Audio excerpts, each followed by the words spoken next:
نحمدہ نصلی علی رسولہ الکریم اما بعد فاعوذ باللہ من الشیطان الرجیم بسم اللہ الرحمن الرحیم رب اشرح لی صدری ویسر لی امری واحلل عقدۃ من لسانی یفقہوا قولی ربی یسر ولا تعسر وتمم بالخیر۔ اللہ کے پاک نام سے 28ویں پارے کا آغاز کرتی ہوں۔ اس پارے کی ابتدا سورہ مجادلہ سے ہو رہی ہے، جس کے بنیادی 4 موضوعات ہیں۔ پہلا موضوع ظہار ہے۔ اہل عرب میں یہ طریقہ تھا کہ کوئی شوہر اپنی بیوی سے کہہ دیتا تھا کہ تم میرے لیے میری ماں کی پشت کی طرح ہو، تو جاہلیت میں وہ بیوی اس پر حرام ہو جاتی تھی۔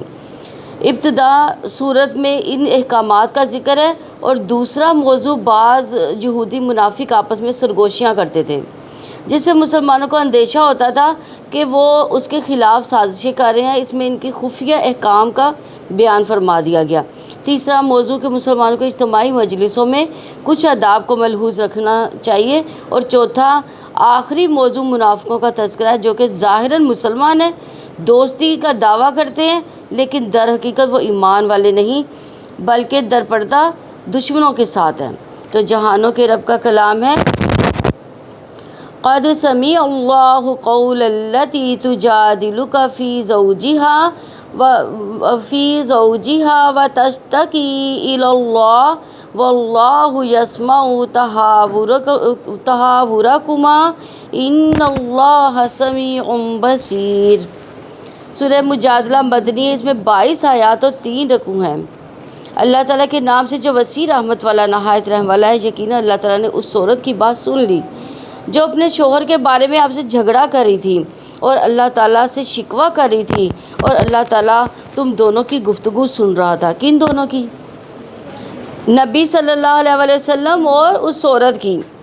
بے شک اللہ تعالیٰ سب کچھ سننے والا، سب کچھ دیکھنے والا ہے۔ تو یہ آیت کریمہ انصار میں ایک شخص ہے، اوس بن صامت رضی اللہ عنہ کے بارے میں نازل ہوئی، جب اس نے اپنی بیوی حضرت خولہ کو طویل مدت ساتھ رکھنے کے بعد صاحب اولاد ہونے کے بعد اپنے اوپر حرام قرار دے دیا، تو اس کی بیوی نے اللہ سبحانہ تعالیٰ کے پاس شکایت کی اور اس کے خلاف مقدمہ لے کر رسول اللہ صلی اللہ علیہ وسلم کی خدمت میں حاضر ہوئی۔ وہ ایک بوڑھا شخص تھا۔ اس خاتون نے اللہ تعالیٰ اور اس کے رسول صلی اللہ علیہ وسلم کے پاس اپنے حال اور اس شخص کے حال کے بارے میں شکوہ کیا، اور بار بار کیا، جرأت کے ساتھ کیا، اور اس کو رپیٹ کرتی گئی۔ اللہ سبحانہ تعالیٰ نے آسمانوں سے یہی آیت نازل کر دی، قد سمع اللہ قول التی تجادلک فی زوجہا وتشتکی، یعنی آخر تک۔ تو اللہ نے اس کی التجا سن لی، کیونکہ نبی صلی اللہ علیہ وسلم کے پاس اس کے لیے کوئی حل نہیں تھا۔ اس وقت جب وہ کہتی تھی کہ کیا میں اپنے شوہر پر حرام ہو چکی ہوں، تو آپ فرماتے تھے کہ میرا خیال تو یہی ہے کہ تم حرام ہو چکی ہو۔ تو وہ کہتی کہ میرے چھوٹے چھوٹے بچے اگر میں شوہر کے سپرد کر دوں گی تو وہ تربیت نہیں کر سکے گا، اور اگر میں ان کو اپنے ساتھ رکھتی ہوں تو وہ بھوکے مر جائیں گے، میرے لیے اس میں کوئی حل نکالیے۔ تو بار بار کی تکرار کے بعد جب کوئی حل نہ نکلا تو اللہ تعالیٰ نے اس عورت کی بات سنی، اس کی التجا سن لی، ان کی بات جو نبی صلی اللہ علیہ وسلم کے ساتھ ہو رہی تھی سن لی، کیونکہ ان اللہ سمیع بصیر، بے شک اللہ تعالیٰ سننے والا، یعنی ساری مخلوق بیک وقت اللہ کو پکاری ہوتی ہے، اور اللہ ان میں سے ہر ایک ہی الگ الگ سن سکتا ہے، اور یہ اللہ کے سوا کسی کے بس کی بات نہیں ہے کہ وہ لوگوں کی ہر طرح کی باتیں سنیں، مختلف زبانیں، مختلف آوازیں، مختلف اوقات، مختلف ضروریات، مختلف حاجتیں۔ اب آپ دیکھیے کہ ہم سب نماز مثلا پڑھ رہے ہوتے ہیں، مسجد بھری پڑی ہوتی ہے، اور ہر ایک اپنی اپنی دعائیں کر رہا ہوتا ہے، اور اللہ تعالیٰ سب کی دعا سن رہا ہوتا ہے، کیونکہ بصیر، دیکھنے والا، خوب دیکھنے والا، جو اندھیری رات میں سیاہ پتھر پر رینگتی ہوئی سیاہ چونٹی کو بھی دیکھ سکتا ہے۔ تو یہ اللہ سبحانہ تعالیٰ کے کمال سمیع بصیر کی خبر ہے کہ اللہ تعالیٰ چھوٹے بڑے تمام امور کو اپنے سمیع اور بصیر کے ساتھ، یعنی دیکھنے اور سننے کے ساتھ ان کا احاطہ کر سکتے ہیں۔ اللہ تعالیٰ پھر صرف سنتا نہیں بلکہ مسائل کو حل بھی کرتا ہے۔ اللہ تعالیٰ اس عورت کی مشکل اور مصیبت کو سن لیا، اس کے ازالے کے لیے حکم بھی نازل کر دیا۔ اور اس کے سننے کے بارے میں آپ دیکھیے کہ حضرت عائشہ رضی اللہ عنہ کہتی ہیں کہ میں اس عورت کی بات سن رہی تھی، مگر آہستہ بولنے کی وجہ سے مجھے اس میں سے کسی بات کی سمجھ نہیں آ رہی تھی۔ اور وہ رسول صلی اللہ علیہ وسلم سے اپنے شوہر کی کوئی شکایت کر رہی تھی، تو اس سے مجھے پتہ چلا کہ اس عورت کی سمجھداری کتنی تھی کہ جب وہ اپنے شوہر کی شکایت کرنی تھی تو اتنی خاموشی کے ساتھ کہ کسی دوسرے کو پتہ نہ چلا، معاملہ وہی لے کر گئی جہاں سے معاملہ حل ہو سکتا تھا۔ اور پھر یہ کہ اپنے خاندان، اپنے گھر کو بچانے کی اس نے فکر کی تھی، بچوں کی فکر کی تھی، اس لیے وہ نہیں چاہتی تھی کہ اس کا شوہر اس کو اپنے سے الگ کر لے۔ اس لیے فرما دیا گیا، تم میں سے جو لوگ اپنی بیویوں سے زہار کرتے ہیں وہ ان کی مائیں نہیں ہیں، بلکہ ان کی مائیں وہی ہیں جنہوں نے ان کو جنا ہے، اور بلا شبہ وہ لوگ یقیناً ایک نامعقول اور جھوٹی بات کہتے ہیں، بے شک اللہ تعالیٰ یقیناً بے حد معاف کرنے والا، نہایت بخشنے والا ہے۔ تو اللہ سبحانہ تعالیٰ نے یہاں پہ زہار کا قانون بتا دیا۔ جو اپنی بیویوں سے زہار کرتے ہیں، بیوی سے زہار کرنے کا مطلب کہنا کہ تم میرے اوپر میری ماں کی پیٹھ کی طرح حرام ہو، یعنی بیوی کو اپنے اوپر حرام کر لیتے ہیں، تو میرے لیے ایسی ہے جیسے میری ماں کی پیٹھ ہے۔ تو اس قول سے پھر شوہر کے لیے بیوی کے ساتھ تعلق قائم کرنا حرام ہو جاتا ہے جبکہ وہ اس کا کفارہ ادا نہ کرے۔ تو اللہ سبحانہ تعالیٰ نے اس قانون کا نازل فرما دیا کہ جو لوگ تم میں سے اپنی بیویوں سے زہار کرتے ہیں انہیں یہ سمجھنا چاہیے کہ ماہن امہاتہم، وہ ان کی مائیں نہیں، یعنی کسی کو ماں کہہ دینے سے کوئی ماں نہیں بن جاتی، اور بیوی کو ماں کہنے سے بیوی ماں نہیں ہو جاتی، اس بات کی کوئی حقیقت نہیں۔ ان کی مائیں تو وہی ہیں جنہوں نے ان کو پیدا کیا۔ ان امہاتہم الا اللاتی ولدناہم، اور تو اللہ سبحانہ تعالیٰ نے زہار کے معاملے کو بہت برا اور کبھی قرار دیا۔ وَإِنَّهُمْ لَيَقُولُونَ مُنْكَرًا مَّن يَقُولُ وَزُورًا، تو وہ بری اور جھوٹی بات کہہ رہے ہیں، لیکن اس کے ساتھ اللہ غفور اور رحیم بھی ہے۔ ان اللہ لعفو غفور، کہ جو بھی ایسی کوئی مخالفت صادر ہوئی، جو انسان توبہ کر لیتا ہے تو پھر اللہ تعالیٰ اس کو بخش دیتا ہے، اس کے گناہ کو معاف کر دیتا ہے۔ اور جو لوگ اپنی بیویوں سے زہار کرتے ہیں پھر اس سے رجوع کر لیتے ہیں، تو انہوں نے کہا کہ ایک دوسرے کو ہار لگانے سے قبل ایک غلام آزاد کرنا یہ وہ کفارہ ہے جس کی تمہیں نصیحت کی جاتی ہے، اور جو کچھ تم کرتے ہو اللہ تعالیٰ اس سے پوری طرح باخبر ہے۔ یعنی اپنے الفاظ واپس لینے چاہیے، تو گویا اللہ تعالیٰ کی حدود کو نافذ کرنا، اللہ تعالیٰ کے احکامات کی پیروی کرنا، یہ بھی ایمان کا حصہ ہے۔ تو یہاں پر اس قول سے، اس ایک بات سے کہنے کو تو ایک بات ہے، بیوی کو غصے میں کہہ دیا کہ تم میری ماں کی پیٹھ کی طرح ہو، تو یہ کہنے کو تو صرف ایک جملہ تھا، لیکن اس جملے سے توبہ کا جو طریقہ ہے یا اس کی مشکل سے نکلنے کا جو طریقہ ہے، یعنی زہار ختم کرنے کا، رکوع کرنے کا، تو اس میں سے پھر کیا ہوگا، ثم یعودون لما قالوا، یعنی وہ واپس ہونا چاہتے ہیں اپنے قول سے، یعنی رجوع کرنا چاہتے ہیں، تو پھر کیا کریں گے، ایک غلام آزاد کریں گے۔ دوسری جگہ پر پتہ چلتا ہے کہ وہ مومن غلام ہو، مرد ہو یا عورت ہو، صرف یہ کہ غلام ہونا چاہیے۔ تو اس سے پہلے کہ وہ ایک دوسرے کو ہار لگائے، اس سے مراد بیوی سے ہم بستری کرنا، یعنی شوہر پر لازم ہے کہ جب تک وہ غلام آزاد کر کے کفارہ نہ ادا کر دے اپنی بیوی سے، وہ جمع نہیں کر سکتا جس سے اس نے زہار کیا تھا۔ اتنا بڑا ایک طرح سے جرمانہ ڈال کر نصیحت کی جا رہی ہے۔ صرف یہ نہیں ہے کہ زبانی کلامی نصیحت، بلکہ اس مشکل سے نکلنے کے لیے ایک بہت بڑی رقم خرچ کرنی پڑے گی۔ اگر اپنے پاس غلام نہیں تو خرید کے آزاد کرنا ہوگا۔ تو بہرحال اللہ تعالیٰ بندوں کے عمل سے پوری طرح واقف ہے۔ پھر یہ کہ اس زمانے میں تو پھر بھی غلام موجود ہے، لیکن اس کے بعد ہر دور میں تو غلامی نہیں، تو اسلام نے اس کو آہستہ آہستہ ختم بھی کیا۔ تو پھر دوسرا حل کیا بتا دیا گیا کہ پھر جو شخص نہ پائے اسے 2 مہینے کے لگاتار روزے رکھنے ہیں، اس سے پہلے کہ دونوں ایک دوسرے کو ہار لگائیں۔ پھر جو کوئی اس کی استطاعت نہ رکھتا ہوگا تو 60 مسکینوں کو کھانا کھلانا ہے۔ یہ اس لیے کہ تم اللہ تعالیٰ اور اس کے رسول پر ایمان لاؤ، اور یہ اللہ تعالیٰ کی حدود ہیں، کافروں کے لیے دردناک عذاب ہے۔ یعنی جو آزاد کرنے کے لیے غلام نہ پائے یا اس کے پاس آزاد کرنے کے لیے قیمت ہی نہیں ہے، تو پھر 2 مہینے کے مسلسل روزے رکھے۔ 2 مہینے کے اس متتابعین سے پتہ چلتا ہے کہ اگر بیچ میں ایک روزہ بھی چھوٹا تو پھر نئے سرے سے 2 مہینے کے روزے رکھنے پڑیں گے۔ اور تیسرا حل یہ ہے کہ اگر نہ ہو تو پھر 60 مسکینوں کو کھانا کھلانا ہوگا۔ یہ ایمان کا تقاضا ہے، یہ اللہ تعالیٰ کی حدود ہے۔ جو اللہ تعالیٰ کی حدود کو پار کرتا ہے تو پھر ایسے لوگوں کی سزا بھی ہے۔ یقیناً جو لوگ اللہ تعالیٰ اس کے رسول کی مخالفت کرتے ہیں ذلیل کیے جائیں گے جیسے ان سے پہلے کے لوگ ذلیل کیے گئے، اور بلا شبہ ہم نے واضح آیات نازل کر دیں، اور کافروں کے لیے رسوا کن عذاب ہے۔ اللہ اور اس کے رسول صلی اللہ علیہ وآلہ وسلم پر ایمان لانا، ان کا ادب و احترام کرنا، ان کی اطاعت کرنا، ان کے اقوال کے آگے سر تسلیم خم کر دینا، یہ ایمان کا تقاضا ہے۔ لیکن اگر کوئی ایسا نہیں کرتا، انہیں اللہ یا اللہ کے رسول صلی اللہ علیہ وسلم کی باتوں پر کوئی آبجیکشن ہے یا ان کے فیصلوں پر کوئی ناراضگی ہے، تو پھر ایسی صورت میں وہ تیار ہو جائے کہ اللہ تعالیٰ ان کو ذلت سے دوچار کرے گا۔ تو یعنی دنیا میں تو ذلت کی بات کی گئی، لیکن آخرت میں جنت سے محرومی کی بات ہے۔ اور ایک حدیث میں رسول اللہ صلی اللہ علیہ وسلم نے فرمایا، میری ساری امت جنت میں جائے گی سوائے اس کے جس نے انکار کیا۔ صحابہ نے عرض کیا، یا رسول اللہ انکار کون کرتا ہے؟ آپ نے فرمایا، جو میری اطاعت کرے گا وہ جنت میں داخل ہوگا۔ یعنی صرف اللہ تعالیٰ کی اطاعت کافی نہیں، اللہ تعالیٰ کے ساتھ ساتھ رسول اللہ صلی اللہ علیہ وسلم کی بھی اطاعت ضروری ہے۔ اور جو میری نافرمانی کرے گا یقیناً اس نے کیا کیا؟ انکار کر دیا۔ تو اسی طرح اللہ اور اس کے رسول کی مخالفت سے انسان فتنے میں پڑ جاتا ہے۔ اور پھر جہاں دیکھا جائے تو سلف صالحین نبی صلی اللہ علیہ وسلم کی بات کے آگے کسی اور کی بات کو قبول نہیں کرتے تھے۔ قتادہ بیان کرتے ہیں کہ ابن سیرین نے ایک شخص کے سامنے نبی صلی اللہ علیہ وسلم کی کوئی حدیث بیان کی، تو وہ شخص بولا کہ فلاں شخص نے تو کوئی اور بات کہی ہے۔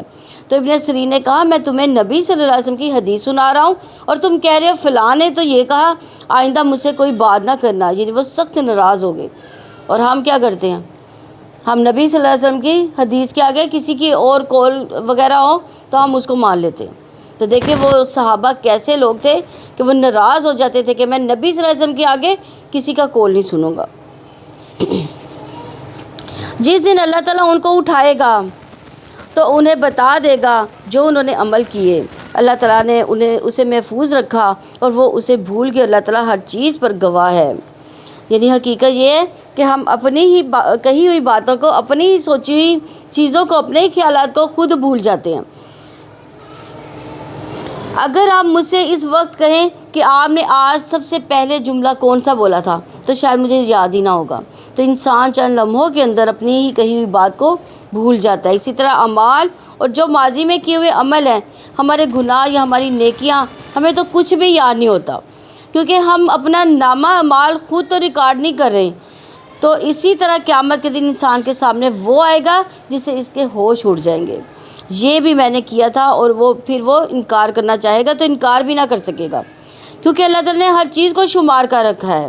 احصاہ اللہ ونسوہ، اللہ تعالیٰ نے سب کچھ گن گن کر رکھا ہوا ہے وہاں پر۔ اور آپ دیکھیے کہ کبھی آپ اپنے ماضی کی کوئی تحریر نکال کر پڑھیں یا کوئی ریکارڈ شدہ بات ہو تو اس کو سنیں تو آپ پریشان ہو جائیں گے کہ یہ میرے منہ سے نکلی ہوئی بات ہے، یا کبھی میں نے یہ لکھا ہوگا۔ تو انسان دنیا میں ہی اپنے اعمال کو یاد نہیں رکھ سکتا، تو ساری زندگی کا کارنامہ اعمال کہاں سے وہ یاد رکھے گا؟ تو اس لیے انسان کو ڈرتے ہوئے، فکر کرتے ہوئے زندگی بسر کرتے رہنا چاہیے کہ یا اللہ، جو بھی خطائیں ہوئیں، جو بھول چک ہوگی، جو میرے منہ سے ایسی باتیں نکلی جو تجھے ناپسند ہے تو مجھے معاف کر دے۔ اور اگر دیکھا جائے اس بات کا مقصد کیا ہے کہ انسان ڈرتے ہوئے زندگی بسر کرے، کیونکہ ہر چھوٹی بڑی چیز لکھی ہوئی ہے۔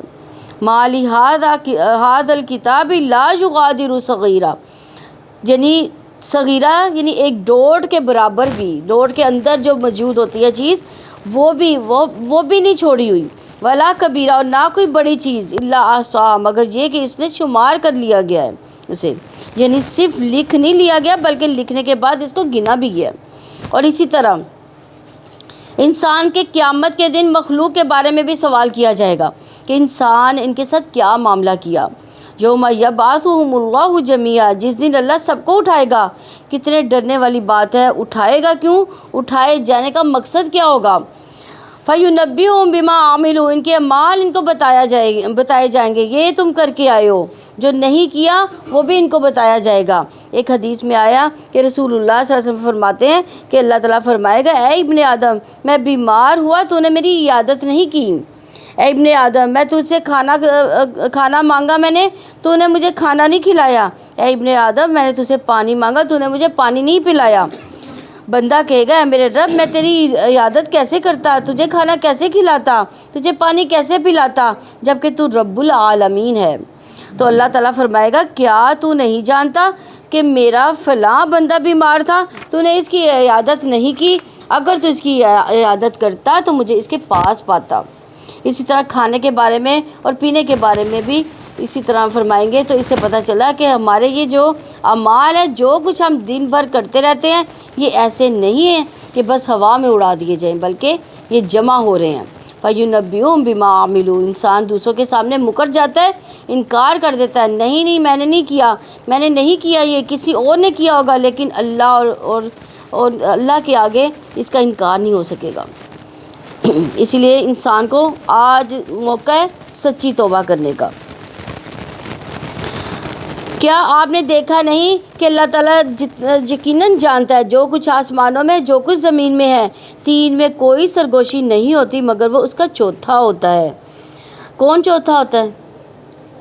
اللہ تعالیٰ چوتھا ہوتا ہے، اور نہ پانچ میں مگر وہ اس کا چھٹا ہوتا ہے۔ یعنی جو 4 آدمی یا 3 آدمی کریں تو اس کے بعد اللہ تعالیٰ بھی ان کے ساتھ ہوتا ہے، نہ اس سے کم میں نہ زیادہ میں، مگر وہ اس کے ساتھ ہوتا ہے جہاں کہیں بھی وہ ہوتے ہیں۔ پھر قیامت کے دن وہ ان کو بتا دے گا جو انہوں نے عمل کیے۔ اللہ تعالیٰ یقیناً ہر چیز کو خوب جاننے والا ہے، یعنی اپنے علم کے ساتھ اللہ کو سب معلوم ہے۔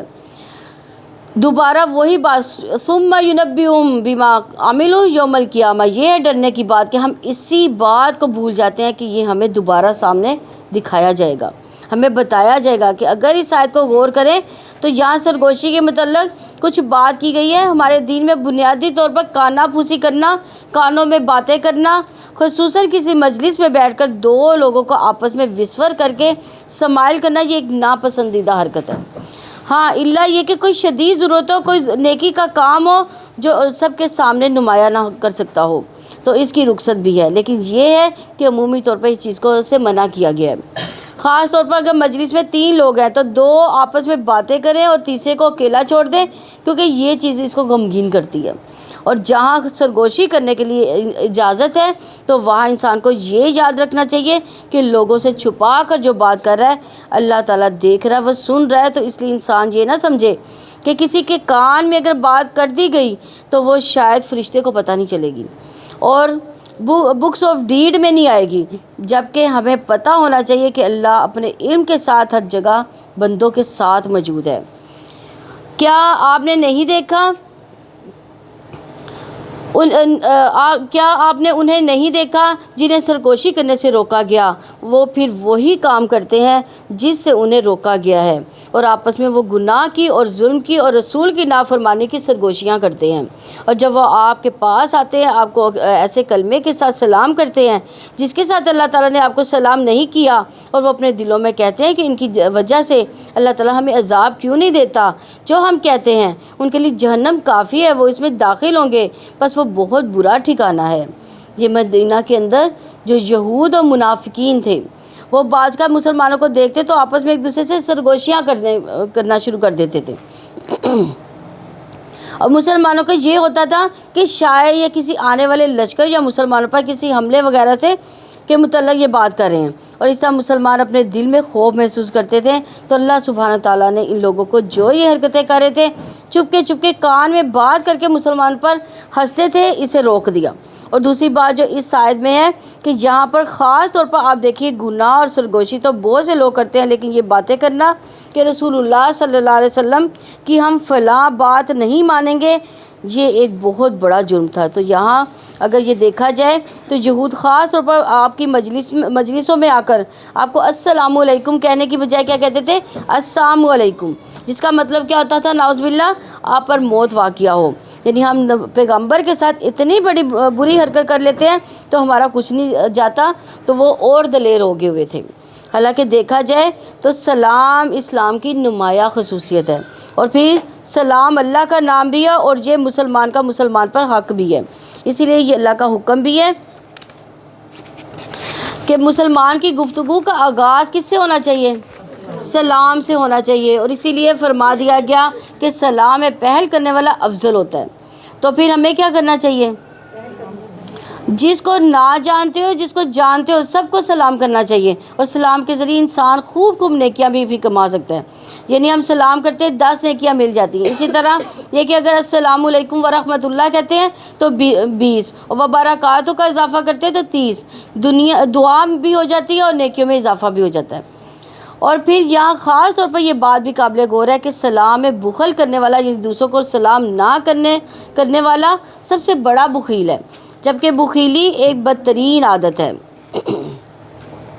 اے لوگوں جو ایمان لائے، جب تم آپس میں سرگوشی کرو تو گناہ کی زیادتی کی اور رسول کی نافرمانی کی سرگوشی نہ کرو، اور نیکی اور تقوی کی سرگوشی کرو۔ اللہ تعالیٰ سے ڈرو جس کی طرف تمہیں جمع کیا جائے گا۔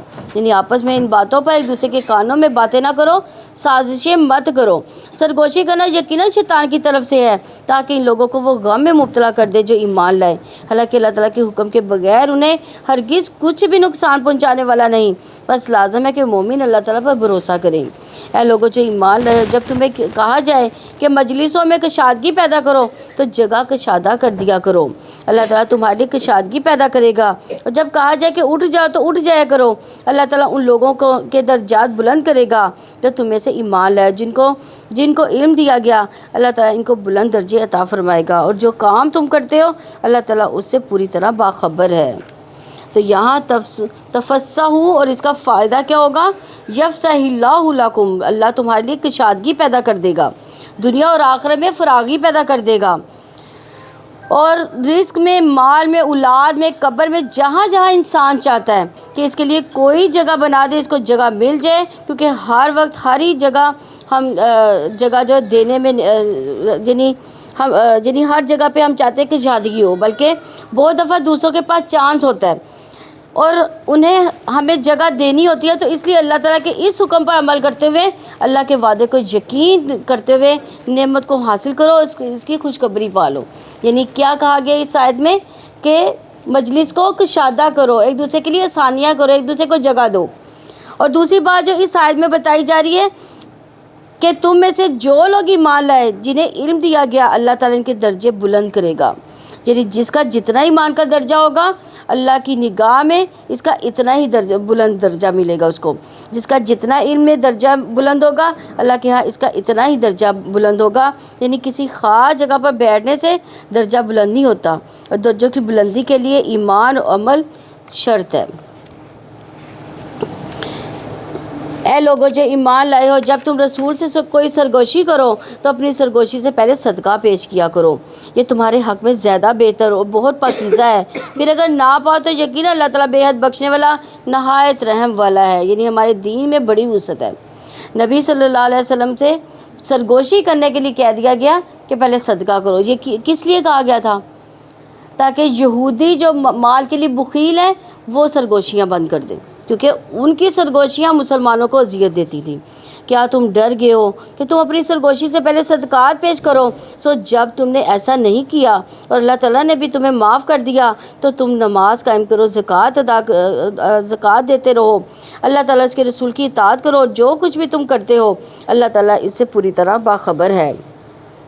پھر آپ نے ان لوگوں کی طرف نہیں دیکھا جنہوں نے ان لوگوں کو دوست بنایا ہے، جن پر اللہ تعالیٰ کا غضب ہوا ہے، وہ نہ ہی تم میں سے ہے اور نہ ہی ان میں سے ہیں، اور وہ جھوٹی بات پر قسم کھاتے ہیں حالانکہ وہ جانتے ہیں۔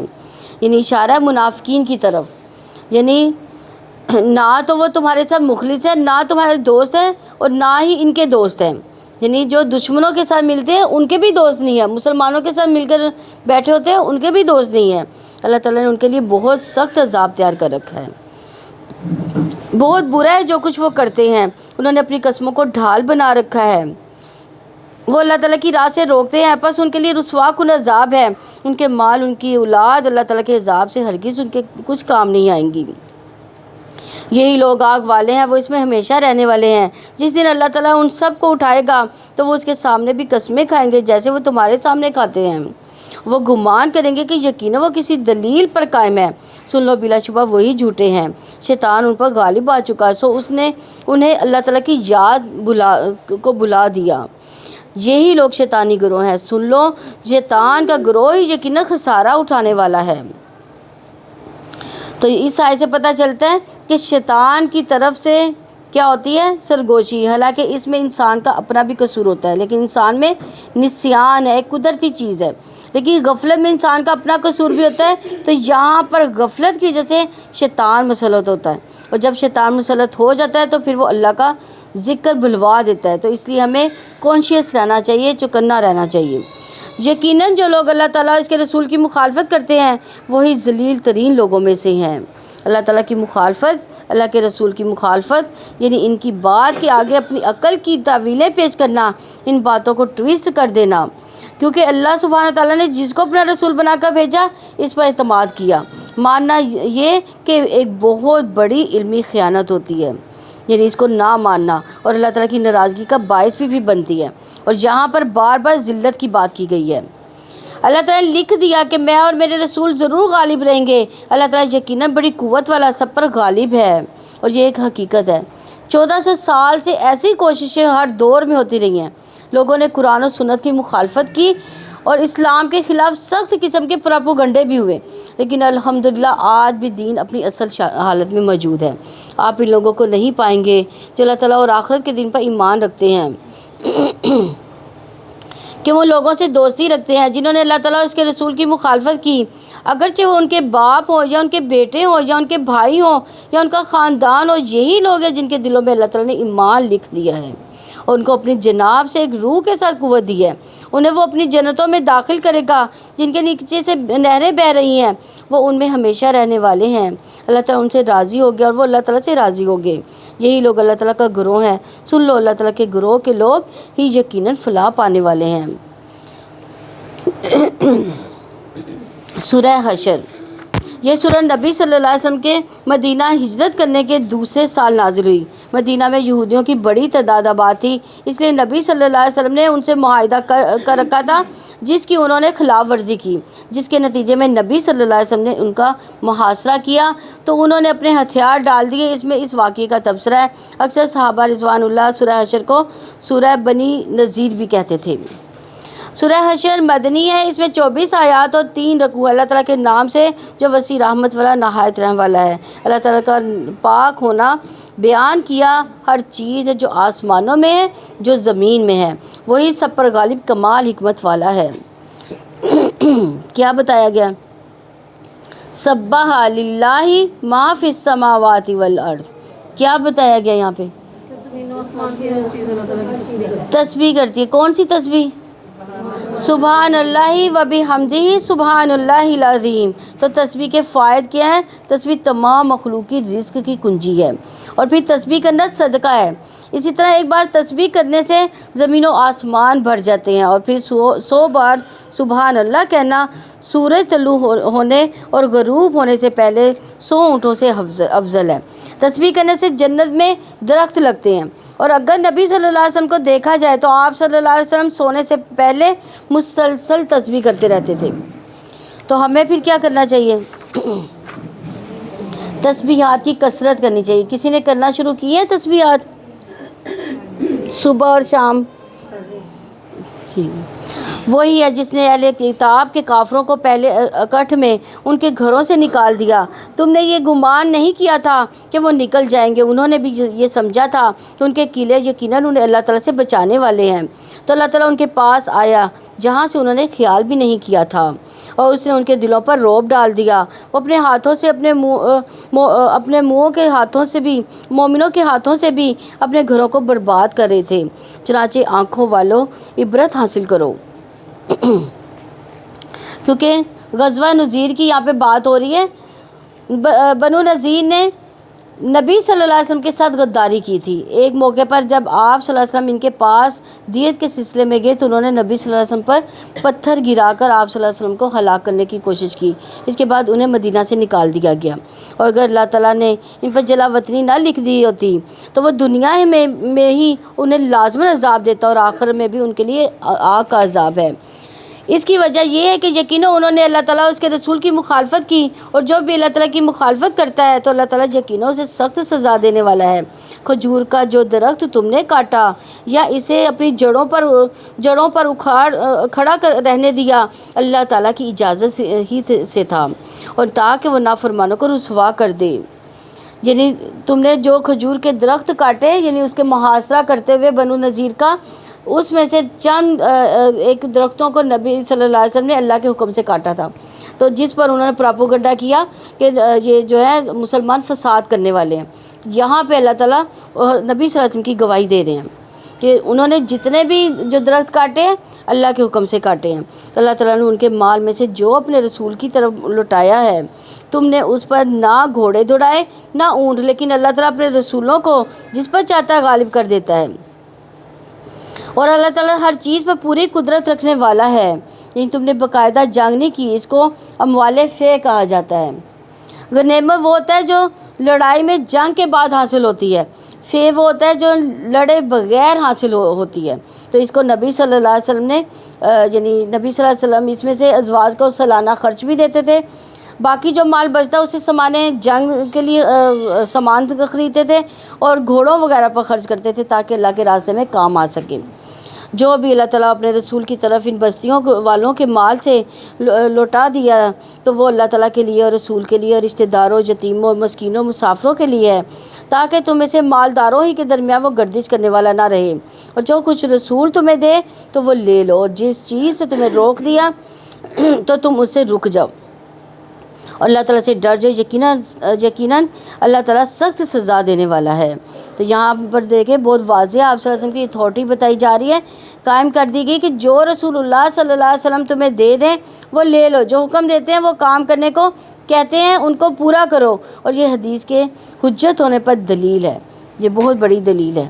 یہ مال ان کے ہجرت کرنے والے محتاجوں کے لیے ہے، جنہیں اپنے گھروں اپنے مالوں سے نکال دیا گیا۔ وہ لوگ اللہ تعالیٰ کا فضل اور عزا چاہتے ہیں، اللہ تعالیٰ ان کے رسول کی مدد کرتے ہیں، یہی سچے لوگ ہیں۔ یعنی مہاجرین جو مکہ سے آئے تھے وہ مال حاصل کرنے نہیں آئے، بلکہ مال غنیمت یا مال فے کے لیے گھر بار نہیں چھوڑ کر آئے۔ ہمہ وقت تیار کس کے لیے رہتے ہیں؟ اللہ کی طرف فوراً حاضر رہتے ہیں، جو اللہ تعالیٰ نے حکم دیا فوراً بجا لاتے ہیں، جو رسول حکم دیتے ہیں فوراً ہی کرنا شروع کر دیتے ہیں، اور جو قربانی کے درجے کو دین کی خدمت کرتے ہیں۔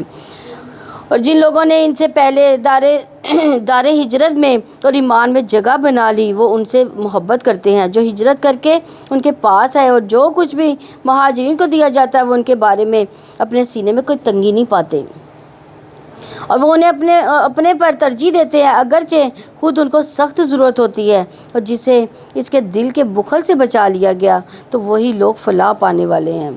یہاں پہ کس کی طرف اشارہ ہے؟ جو اللہ کی راہ میں خرچ نہیں انصار کی طرف اشارہ ہے۔ انصار مدینہ آنے والوں کو اپنے اوپر بوجھ نہیں سمجھتے تھے۔ دیکھیں مہاجرین بھی کیسے لوگ تھے کہ مال و دولت کے لیے نہیں آئے تھے، اور اب انصار کی تعریف کی جا رہی ہے کہ وہ بھی ایسے لوگ نہیں ہیں کہ وہ اپنے آپ پر بوجھ کسی چیز کو سمجھے۔ مہاجرین کو مال کی خواہش نہیں تھی، ایسے انصار کو بھی مال کی خاطر دین کی خدمت نہیں وہ کر رہے تھے۔ اس سلسلے میں اس آیت کے شان نزول میں ایک مشہور واقعہ بیان کیا جاتا ہے کہ نبی صلی اللہ علیہ وسلم کی خدمت میں ایک شخص حاضر ہوا اور کہا اللہ کے رسول صلی اللہ علیہ وسلم میں فاقہ زدہ شخص ہوں، تو آپ نے اپنی ازواج کے پاس اسے بھیج دیا، مگر کچھ کھانے کو کوئی چیز نہ تھی ان کے پاس، تو آپ صلی اللہ علیہ وسلم نے فرمایا کیا کوئی ایسا شخص ہے جو آج رات اس کی مہمانی کرے، اس میزبان کی مہمانی کرے تو اللہ تعالیٰ اس پر رحم کرے فرمائے گا۔ تو ایک انصاری صحابی اٹھ کھڑے ہوئے کہا اے اللہ کے رسول صلی اللہ علیہ وسلم میں اس کی مہمانی کروں گا۔ پھر وہ انہیں اپنے ساتھ گھر لے گئے، اپنی بیوی سے کہا کہ اللہ کے رسول صلی اللہ علیہ وسلم کے مہمان ہیں، غریب فقیر شخص فاقہ زدہ جس کو تھوڑا سا کچھ کھانا چاہیے، اس کو مہمان کا درجہ دیا۔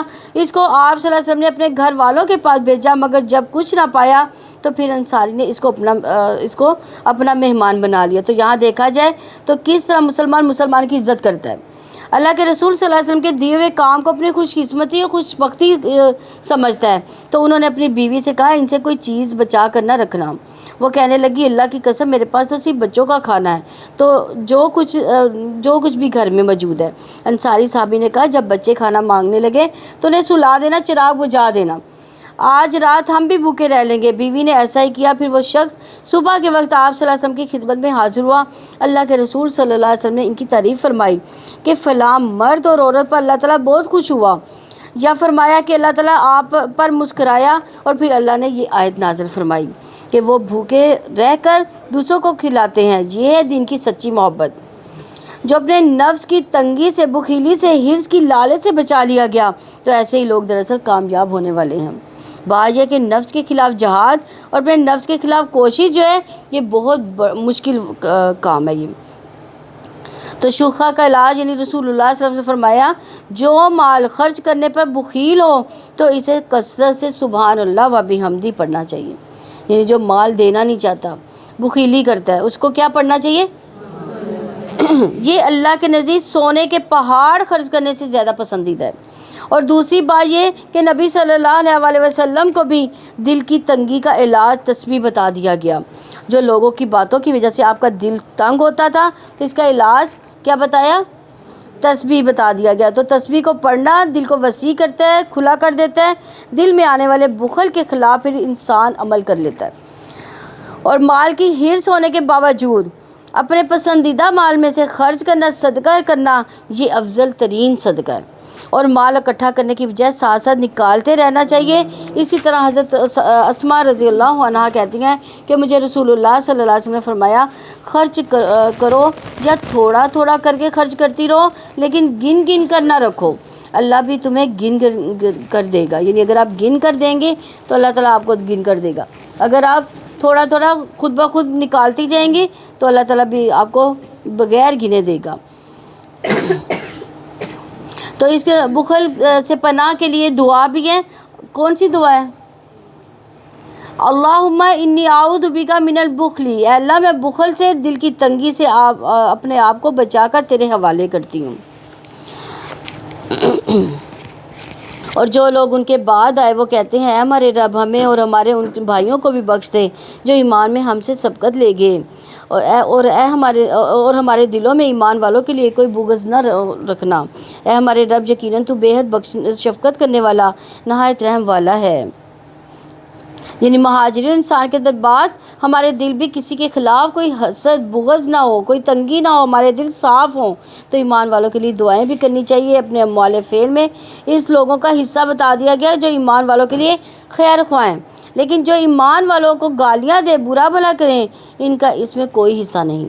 اسی طرح ہم جو یہ دعا پڑھتے ہیں ربنا اغفر لی ولوالدی وللمؤمنین یوم یقوم الحساب، ایک مسلمان جب اپنے بھائی کی غیر موجودگی میں اس کے لیے دعا کرتا ہے تو وہ قبول بھی ہوتی ہے۔ اور اس کے اوپر ایک نگران فرشتہ ہوتا ہے۔ جب بھی آدمی اپنے بھائی کے حق میں دعا کرتا ہے تو کیا ہوتا ہے؟ وہ نگران فرشتہ کیا کرتا ہے؟ تو نگران فرشتہ کہتا ہے آمین، اور کہتا ہے تجھے بھی ایسا ہی ملے۔ تو جو آپ اپنے لیے پسند کرنا چاہتے ہیں تو آپ کسی کے لیے دعا کرنا شروع کر دیں، اللہ تعالیٰ آپ کو عنایت کر دے گا۔ کیا آپ نے ان لوگوں کو نہیں دیکھا جنہوں نے منافقت کی؟ وہ اپنے ان بھائیوں سے کہتے ہیں جنہوں نے کفر کیا، اہل کتاب میں سے یقیناً اگر تمہیں نکالا گیا تو ہم بھی ضرور تمہارے ساتھ نکلیں گے، اور تمہارے بارے میں ہم کبھی کسی کی بات نہ مانیں گے، اور اگر تم سے جنگ کی گئی تو ہم ضرور تمہاری مدد کریں گے۔ اللہ تعالیٰ گواہی دیتا ہے کہ بلا شبہ وہ یقیناً جھوٹے ہیں۔ کس کی بات ہے؟ منافقین کی۔ یعنی وہ مدینہ میں تھے، یہ یہودی سے جو بنی نذیر کے لوگ تھے ان سے کہتے تھے کہ تم نبی صلی اللہ علیہ وسلم کی بات نہ ماننا، اگر یہ کہیں کہ مدینہ سے نکلو تو مت نکلنا، اگر تمہیں وہ جہاں سے نکالیں گے تو ہم بھی تمہارے ساتھ نکل جائیں گے۔ کسی سے مراد یعنی نبی صلی اللہ علیہ وسلم ہے۔ ایسے جھوٹے وعدے منافقین تو اپنے بھی نہیں اور کسی اور کے کہاں ہو سکتے ہیں۔ اگر انہیں کسی کا خیر خواہ ہونا ہوتا، سنسیئر ہونا ہوتا تو وہ اللہ اور اس کے رسول کے ساتھ ہوتے۔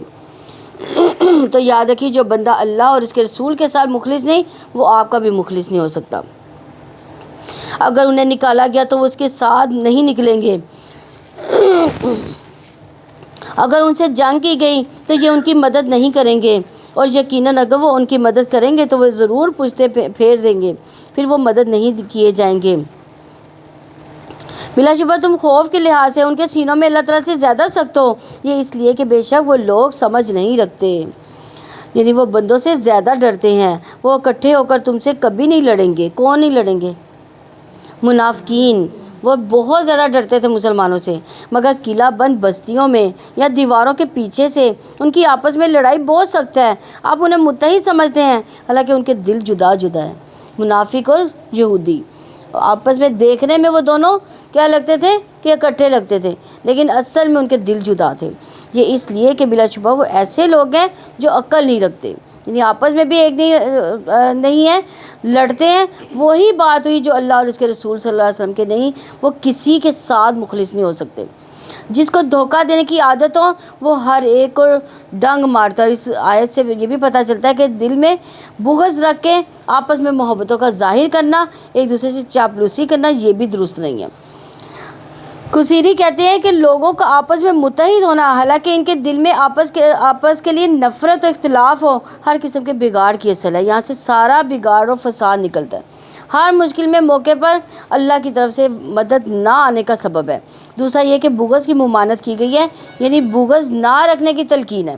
رسول اللہ صلی اللہ علیہ وسلم نے فرمایا تم ایک دوسرے سے قطع تعلق نہ کرو، ایک دوسرے سے روح گردانی نہ کرو، ایک دوسرے سے بغض نہ رکھو، نہ ایک دوسرے سے حسد کرو، تم بھائی بھائی ہو جاؤ جیسا کہ اللہ نے تمہیں حکم دیا۔ جو اللہ کی خاطر محبت کرے، اللہ کی خاطر بغض رکھے، یعنی جب بھی آپ کسی سے کوئی اختلاف کریں تو بغض کس وجہ سے ہونا چاہیے؟ اللہ کے لیے۔ اپنے آپ سے پوچھیں کہ میں کیوں کسی کے ساتھ محبت کرتی ہوں یا کسی کے ساتھ بغض رکھتی ہوں، کس کی خاطر رکھتی ہوں؟ تو یا اللہ اور اس کے رسول کی خاطر رکھتی ہوں، تو پھر آپ جو ہے رائٹ پر ہیں۔ تو آپ دیکھیں اگر آج بھی آپ یہودیوں کو دیکھیں تو آپ دیکھیں کہ یہودی اور عیسائی ایسے لگتا ہے کہ وہ ساری مملکت جو ہے نا ایک ہے، لیکن اللہ نے اپنے نبی کے ذریعے ہمیں بتا دیا ہے کہ وہ آپس میں بھی ایک نہیں ہیں، ان کے دل ایک دوسرے کے جدا جدا ہیں۔ اگر آج سارے ہی فلسطین کے خلاف یا مسلمانوں کے خلاف اکٹھے ہیں تو اصل میں وہ اکٹھے نہیں ہیں، ان کے دل آپس میں ضرور ٹوٹے ہوئے ہیں۔ وہ اکٹھے ہو کر تم سے کبھی نہیں لڑیں گے مگر قلعہ بند بستیوں میں یا دیواروں کے پیچھے سے ان کے آپس میں لڑائی بہت سخت ہے، آپ انہیں متحد سمجھتے ہیں حالانکہ ان کے دل جدا جدا ہیں۔ یہ اس لیے کہ بلا شبہ وہ ایسے لوگ ہیں جو عقل نہیں رکھتے۔ یہ ان جیسے ہیں جو ان سے پہلے قریب ہی تھے، انہوں نے اپنے کام کا وبال چکھا، ان کے لیے دردناک عذاب ہے۔ جیسے شیطان کی مثال ہے کہ جب اس نے انسان سے کہا کفر کر، پھر جب اس نے کفر کیا تو اس نے کہا میں تجھ سے لا تعلق ہوں، یقیناً میں اللہ تعالیٰ سے ڈرتا ہوں جو تمام جہانوں کا رب ہے۔ یعنی وہ ہم سے کروا تو لیتا ہے شیطان، لیکن جب ہم کر بیٹھتے ہیں تو کیا کہتے ہیں کہ میں تو اللہ تعالیٰ سے ڈرتا ہوں، یعنی ہمیں وہ کام کروا لیتا ہم سے۔ چنانچہ ان دونوں کا انجام ہے کہ یقیناً وہ دونوں ہمیشہ آگ میں رہنے والے ہیں اور ظالموں کی یہی سزا ہے۔ اے لوگوں جو ایمان لائے ہو، اللہ تعالیٰ سے ڈر جاؤ اور ہر شخص کو دیکھنا چاہیے کہ اس نے کل کے لیے کیا آگے بھیجا، اور اللہ تعالیٰ سے ڈرو، اللہ تعالیٰ یقیناً ان سے پوری طرح باخبر ہے جو تم عمل کرتے ہو۔ یعنی ہم میں سے ہر ایک کو یہ دیکھنا چاہیے کہ اس نے کل کے لیے کیا سامان کیا، دنیا کا کل نہیں، اس کے لیے تو ہم بہت سخت غمگین ہوتے ہیں۔ یعنی کل بچے بڑے ہوں گے تو کیا ہوگا، ہم اس کل کی بہت فکر کرتے ہیں، لیکن جو آخرت والا کل ہے اس کی ہم فکر نہیں کرتے۔ آخرت کے لیے، قبر کے لیے ہم کوئی تیاری نہیں کرتے۔ تو یہاں پہ کس تیاری کی بات کی جا رہی ہے؟ آخرت کی تیاری کی ہے۔ ہر شخص کو یہ دیکھنا چاہیے کہ کل کے لیے کیا کر رہا ہے، ہم میں سے ہر ایک کو دیکھتے رہنا چاہیے۔ تو قیامت کے دن کی 5 سوالوں کی تیاری ہمیں کرنی چاہیے اس عمر کے بارے میں کہ کہاں صرف کی، جوانی کے بارے میں کہاں استعمال کی، مال کے بارے میں کہاں سے کمایا کہاں لگایا، اور جو کچھ سیکھا اس پر کتنا عمل کیا۔ اور یہی نیک اعمال ہوں گے جو کل قبر میں ہمارے کام آئیں گے۔ پھر نماز، صدقہ، قرآن، روزہ، زکوٰۃ اور دیگر نیک اعمال والوں ہی کو آخر میں کامیابی کی بشارت کی دی گئی ہے۔ والذین آمنوا وعملوا الصالحات اولئک اصحاب الجنہ ھم فیہا خالدون۔ وہ لوگ جو ایمان لائے، انہوں نے نیک عمل کیے، وہ اس میں ہمیشہ رہنے والے ہیں۔ اور تم ان جیسے نہ بن جاؤ جو اللہ تعالیٰ کو بھول گئے، اللہ تعالیٰ نے انہیں ان کی جانیں بھلا دی، یہی لوگ نافرمان ہیں۔ دوزخ والے اور جنت والے برابر نہیں ہو سکتے، جنت میں جانے والے ہی کامیاب ہیں۔ تو نہ ان کی زندگی برابر، نہ سوچے، نہ اخلاق ایک جیسے، نہ عبادات ایک جیسی، نہ طور طریقے ایک جیسے، نہ انجام۔ تو کامیاب وہ ہے جو جنت میں جانے والے کام کریں۔ اگر ہم اس قرآن کو کسی پہاڑ پر نازل کر دیتے تو یقیناً آپ اسے اللہ تعالیٰ کے خوف سے پست ہونے والا، ٹکڑے ٹکڑے ہونے والا دیکھتے، اور یہ مثالیں ہم انہیں لوگوں کے لیے بیان کرتے ہیں تاکہ وہ غور و فکر کرے۔ یعنی قرآن مجید میں بار بار غور و فکر کی دعوت دی گئی ہے، اور یہاں پر قرآن کے بارے میں غور و فکر، قرآن کا جو اثر ہے زندگی میں، قرآن کیا چیز ہے اس کے بارے میں غور و فکر ضروری ہے۔ اور اسی آیت سے یہ بھی نتیجہ نکلتا ہے کہ اگر کسی کا دل پتھر کی طرح ہو جائے، پہاڑ پتھر کی طرح ہوتا ہے، تو اس کو قرآن کثرت سے پڑھنا چاہیے تاکہ دل پھٹ جائے، نرم ہو جائے، اس کے اندر اللہ کی خشیت آ جائے۔ اور اس سے ایک اور اہم بات پتہ چلتی ہے کہ پہاڑوں کے اندر بھی ایک سینس ہے، ایک احساس، ایک شعور ہے، اور وہ اپنے رب کو پہچانتے ہیں، جیسے ہدہد اپنے رب کو پہچان گیا۔ جیسے مسجد نبوی میں کھجور کا تنا رونے لگا نبی صلی اللہ علیہ وسلم کی جدائی سے، وہ آپ صلی اللہ علیہ وسلم کو پہچانتا تھا۔ تو اللہ تعالیٰ ہمیں بھی اسی طرح کی اللہ تعالیٰ کی جو ہے سوچ، اللہ تعالیٰ کی پہچان اللہ تعالیٰ عطا فرمائے۔ وہ اللہ تعالیٰ وہ ذات ہے جس کے سوا کوئی معبود نہیں، غیب اور حاضر کو جاننے والا، وہی وسیع رحمت والا، نہایت رحم والا ہے۔ اللہ تعالیٰ وہ ذات ہے جس کے سوا کوئی معبود نہیں، بادشاہ ہے، نہایت پاک، سلامتی والا، امن دینے والا، نگہبان، سب پر غالب، اپنی مرضی چلانے والا، بے حد بڑائی بیان کرنے والا، بڑائی والا۔ اللہ تعالیٰ اس سے پاک ہے جو وہ شریک بناتے ہیں۔ وہی اللہ تعالیٰ خاکہ بنانے والا، وجود میں لانے والا، صورت گری کرنے والا، سارے اچھے کام اسی کے ہیں۔ ہر چیز جو آسمان و زمین میں ہے اس کی تسبیح بیان کرتی ہے، وہ سب پر غالب، کمال حکمت والا ہے۔ دیکھیں یہاں پہ بھی تسبیح کی بات ہو گئی ہے، بار بار تسبیح کی بات آئے گی، تو ہمیں پھر کیا کرنا چاہیے؟ ہمیں تسبیحات پہ زور دینا چاہیے، ٹھیک ہے؟ یہ آج کل تو طاق راتیں ہیں، تو ان طاق راتوں میں ضرور اس کا اہتمام کریں، بلکہ دن وقت بھی کریں۔ سورہ ممتحنہ مدنی ہے، اس میں 13 آیات اور 2 رکوع ہیں۔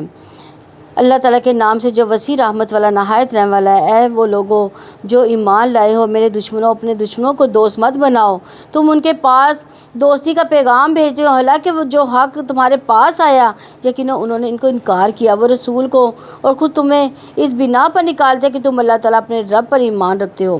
اگر تم میری راہ میں جہاد کرنے اور میری رضا تلاش کرنے کے لیے نکلے ہو، تم چھپا کر ان کو دوستی کا پیغام بھیجتے ہو، حالانکہ میں جانتا ہوں جو کچھ تم نے چھپایا اور جو کچھ تم نے ظاہر کیا، اور تم میں سے جو شخص بھی ایسا کرے یقیناً وہ سیدھے راستے سے بھٹک گیا۔ تو اس صورت کریمہ کی ابتدائی حصے کے نزول کے سبب حاطب بن ابی بلتہ رضی اللہ عنہ کا قصہ ہے۔ یہ حاطب مہاجرین میں سے تھے، انہیں غزوہ بدر میں شرکت کی سعادت بھی حاصل ہوئی تھی۔ مکہ میں ان کی اولاد اور مال بھی تھا، لیکن وہ قریش میں سے نہ تھے، بلکہ حضرت عثمان رضی اللہ عنہ کے حلیف تھے۔ تو جب اہل مکہ نے صلح حدیبیہ کے معاہدہ توڑ دیا تو نبی صلی اللہ علیہ وآلہ وسلم نے مکہ فتح کرنے کا ارادہ کیا، تو مسلمانوں کو جنگ کا حکم دیا اور دعا فرمائی، اللہ انہیں ہمارے حالات سے باخبر رکھنا۔ یعنی حاطب بن ابی بلتہ کو فکر ہوئی کہ جب نبی صلی اللہ علیہ وسلم مکہ پر چڑھائی کریں گے تو کہیں ایسا نہ کہ میرے بال بچے مارے جائیں۔ یعنی ان کے جو بیوی بچے تھے کدھر تھے؟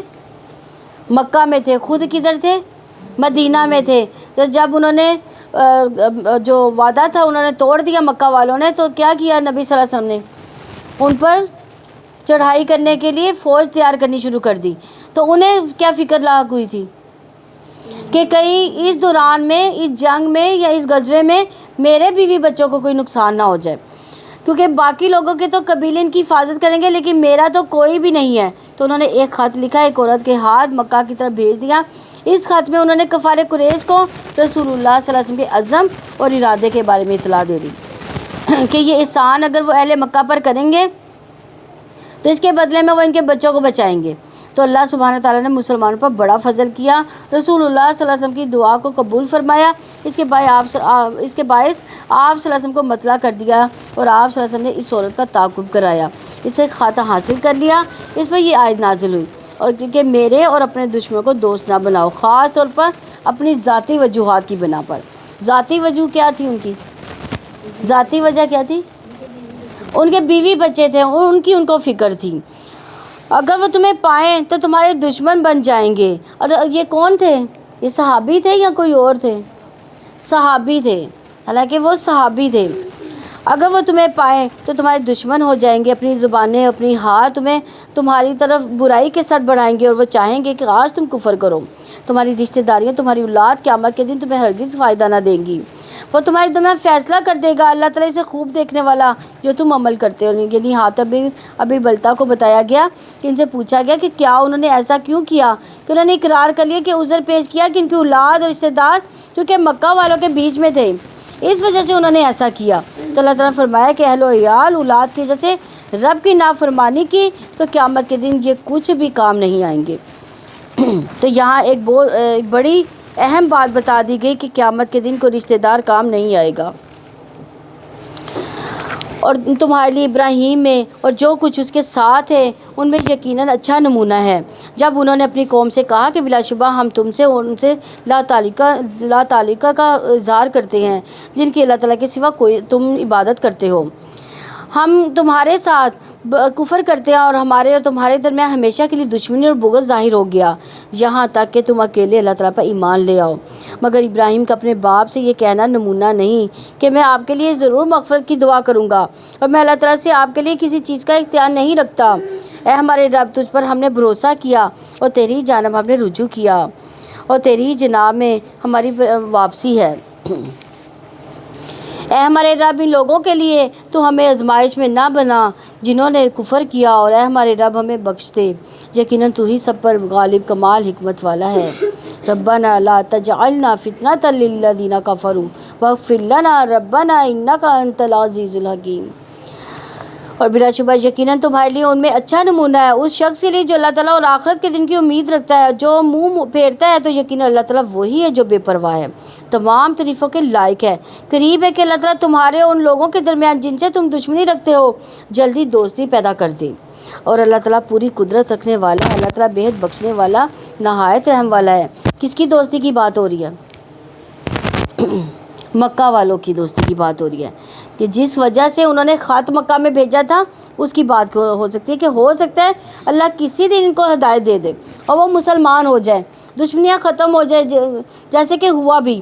فتح مکہ کے بعد ابو سفیان اور بہت سے لوگ مسلمان ہوئے تھے. اللہ تعالیٰ تمہیں ان سے منع نہیں کرتا جنہوں نے نہ تم سے دین کے بارے میں جنگ کی، نہ تمہیں گھروں سے نکال کر لائے کہ تم ان سے نیکی کرو اور تم ان کے ساتھ انصاف کرو. اللہ تعالیٰ انصاف کرنے والوں سے یقیناً محبت رکھتا ہے. در حقیقت اللہ تعالیٰ تمہیں صرف ان سے منع کرتا ہے جنہوں نے دین کے بارے میں تم سے جنگ کی اور تمہیں تمہارے گھروں سے نکالا اور تمہارے نکالنے میں ایک دوسرے کی مدد کی، یہ کہ تم ان سے دوستی کرو اور جو ان سے دوستی کریں تو وہی لوگ ظالم ہیں. یعنی جن کا ماضی یہ رہ چکا کہ ہر موقع پر تمہاری دشمنی کی تو ان کو دوست کیوں بناتے ہو، پھر وہ ڈنگ ماریں گے تمہیں. اے لوگوں جو ایمان لائے، جب تمہارے پاس ہجرت کر کے مومن عورتیں آئیں تو ان کی جانچ پڑتال کر لیا کرو، اللہ تعالیٰ ان کے ایمان کو زیادہ جاننے والا ہے. پھر اگر تمہیں معلوم ہو کہ وہ مومنہ ہے تو انہیں کفار کی طرف نہ لٹاؤ، یہ ان کے لیے حلال نہیں اور وہ کافر ان کے لیے حلال نہیں ہوں گے. اور جو مہر انہوں نے خرچ کیا اور انہیں دے دو اور تم پر کوئی گناہ نہیں یہ کہ تم ان سے نکاح کرو. جب ان کے مہر تم انہیں دے دو اور تم خود بھی کافر عورتوں کی عصمتوں کو روک کر نہ رکھو، اور جو کچھ تم نے خرچ کیا ہے مانگ لو، اور چاہیے کہ جو انہوں نے خرچ کیا وہ مانگ لے. اللہ کا فیصلہ ہے، وہ تمہارے درمیان فیصلہ کرتا ہے. اللہ تعالیٰ سب کچھ جاننے والا کمال حکمت والا ہے. کس چیز کی بات ہو رہی ہے یہاں پہ؟ یعنی کہ عورتوں کو ہجرت کر کے آئی تھی. ہاں، یعنی صلح حدیبیہ کی ایک شک یہ تھی کہ جو شخص مکہ سے مسلمان ہو کر آئے گا اسے واپس کر دیا جائے گا، لیکن چونکہ اس میں عورتوں کا کلیئرلی نہیں بتایا گیا تھا تو اس لیے عورتوں کو واپس نہیں کیا جائے گا. یعنی ایسی عورت بھی آزاد ہو جائے گی اس کافر شوہر سے اور تم اس کا مہر دے کر اس سے نکاح کر لو. یعنی وہ اس کافر سے آزاد ہو کر ادھر آئی ہے تو پھر اس کا کیا کیا جائے گا؟ مہر دے دیا جائے گا اور اسے نکاح کر لیا جائے گا. اور اگر تمہاری بیویوں میں سے کوئی کفار کی طرف چلی جائے تو تم ان کے شوہروں کو بدلہ دو. چنانچہ جن کی بیویاں چلی گئیں انہیں اتنا دے دو جتنا انہوں نے خرچ کیا، اور اللہ تعالیٰ سے ڈرو وہ ذات کے جس پر تم ایمان رکھنے والے ہو. اے نبی، جب تمہارے پاس مومن عورتیں آئیں اس بات پر تم سے بیعت کرتی ہوں کہ وہ اللہ تعالیٰ کے ساتھ کسی چیز کو شریک نہ کریں گی اور نہ چوری کریں گی، نہ زنا کریں گی، وہ اپنی اولاد کو قتل نہ کریں گی اور وہ اپنے ہاتھ پاؤں کے آگے کوئی بہتان گھڑ کر نہ لائیں گی، کسی نیک کام میں وہ تمہاری نافرمانی نہ کریں گی تو ان سے بیعت لے لو، ان کے لیے اللہ تعالیٰ سے بخشش کی دعا کرو. یقیناً اللہ تعالیٰ واقعی بیعت بخشنے والا نہایت رحم والا ہے. تو اس بیعت میں اور بہت سے امور کے ساتھ نبی صلی اللہ علیہ وسلم کی اطاعت پر بھی بیعت کی گئی کہ آپ صلی اللہ علیہ وسلم کی نافرمانی نہیں کریں گی۔ نبی صلی اللہ علیہ وسلم نے عورتوں سے جو بیعت لی اس میں آپ ان کے ہاتھ پر ہاتھ نہیں رکھتے تھے، زبانی بیعت کرتے تھے۔ اس بیعت میں ان باتوں کے علاوہ اور بہت سی چیزیں بھی شامل ہیں، جس میں یہ کہ تم نوحہ نہیں کرو گی۔ نوحہ کیا ہوتا ہے؟ رونا پیٹنا، چلانا، اللہ تعالیٰ کو برے القاب سے پکارنا، یہی جہالت کی طرف زیب و زینت اختیار نہیں کرو گی۔ یعنی جاہلیت کی طرح زیب و زینت اختیار کرنا کیا ہوتا ہے؟ بناؤ سنگار کر کے بازاروں میں نہیں، اوپنلی نہیں گھومو گی۔ پہلے عورتیں کیا کرتی تھی؟ بناؤ سنگار کرتی تھی اور بازاروں میں پھرتی تھی، یعنی خوبصورتی کو نمایاں نہیں کرو گی، یعنی اپنے آپ کو حجاب میں رکھو گی۔ تو یہ کس چیز کی شکیں تھی؟ یہ مسلمان ہونے کی شکیں تھیں، یعنی کافر سے مسلمان عورت جب ہوتی تھی تو اس سے یہ عہد لیے جاتے تھے، اے لوگوں جو ایمان لائے ہو ان لوگوں کو دوست نہ بناؤ جن پر اللہ تعالیٰ کا غضب ہوا ہے، یقیناً وہ آخرت سے اسی طرح ناامید ہو گئے جیسے وہ کافر ناامید ہو چکے جو قبروں میں ہیں۔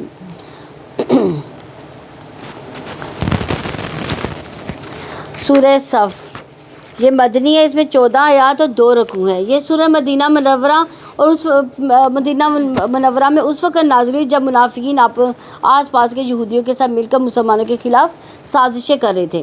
تو اس سورہ میں یہودیوں کا یہ کردار خاص طور پر ذکر کیا گیا ہے کہ انہوں نے اپنے نبی موسیٰ علیہ السلام کو نہیں مانا، نہ ہی حضرت عیسیٰ علیہ السلام کو مانا، اس کے بعد نبی صلی اللہ علیہ وسلم کو بھی تسلیم نہیں کیا۔ اس کے علاوہ اس سورہ میں ان کی بھی تعریف کی گئی جو اللہ کے راستے میں سب بنا کر جہاد کرتے ہیں۔ اسی مناسبت سے ان کا نام سورہ صف ہے۔ اللہ کے نام سے جو وسیع رحمت والا نہایت رحم والا ہے۔ اللہ تعالیٰ کا پاک ہونا بیان کیا، ہر چیز جو آسمانوں میں جو زمین میں ہے وہ سب پر غالب کمال حکمت والا ہے۔ یہاں پہ کیا بتایا گیا؟ سبح للہ ما فی السماوات و ما فی الارض، زمین و آسمان کی ہر چیز اللہ تعالیٰ کی تسبیح کرتی تسبیح بیان کرتی ہے۔ تو کیا پھر انسان ہی تسبیح نہیں کرتا؟ کتنے لوگ ہیں جنہوں نے تسبیحات شروع کر دی ہیں باہر سے؟ کسی نے نہیں شروع کی؟ ماشاءاللہ۔ اب آپ لوگوں نے یہ چھوڑنی نہیں ہے، یہ آپ کی پریکٹس ہے رمضان میں۔ اب آپ نے پورا سال ان تسبیحات کو کرتے رہنا ہے۔ اے لوگوں جو ایمان لائے ہو تم وہ بات کیوں کرتے ہو جو تم کرتے نہیں ہو؟ اے لوگوں جو ایمان لائے ہو تم وہ بات کیوں کہتے ہو جو تم کرتے نہیں ہو؟ یعنی قول و فعل کا تضاد سخت ناپسند ہے اللہ تعالیٰ کو۔ نہ ہے لوگوں کی لامت کہ دوسروں کو نیکی کا حکم دینا اور خود عمل ہی نہ کرنا، دوسروں کو جھوٹی امیدیں دلانا اور وعدے پورے نہ کرنا۔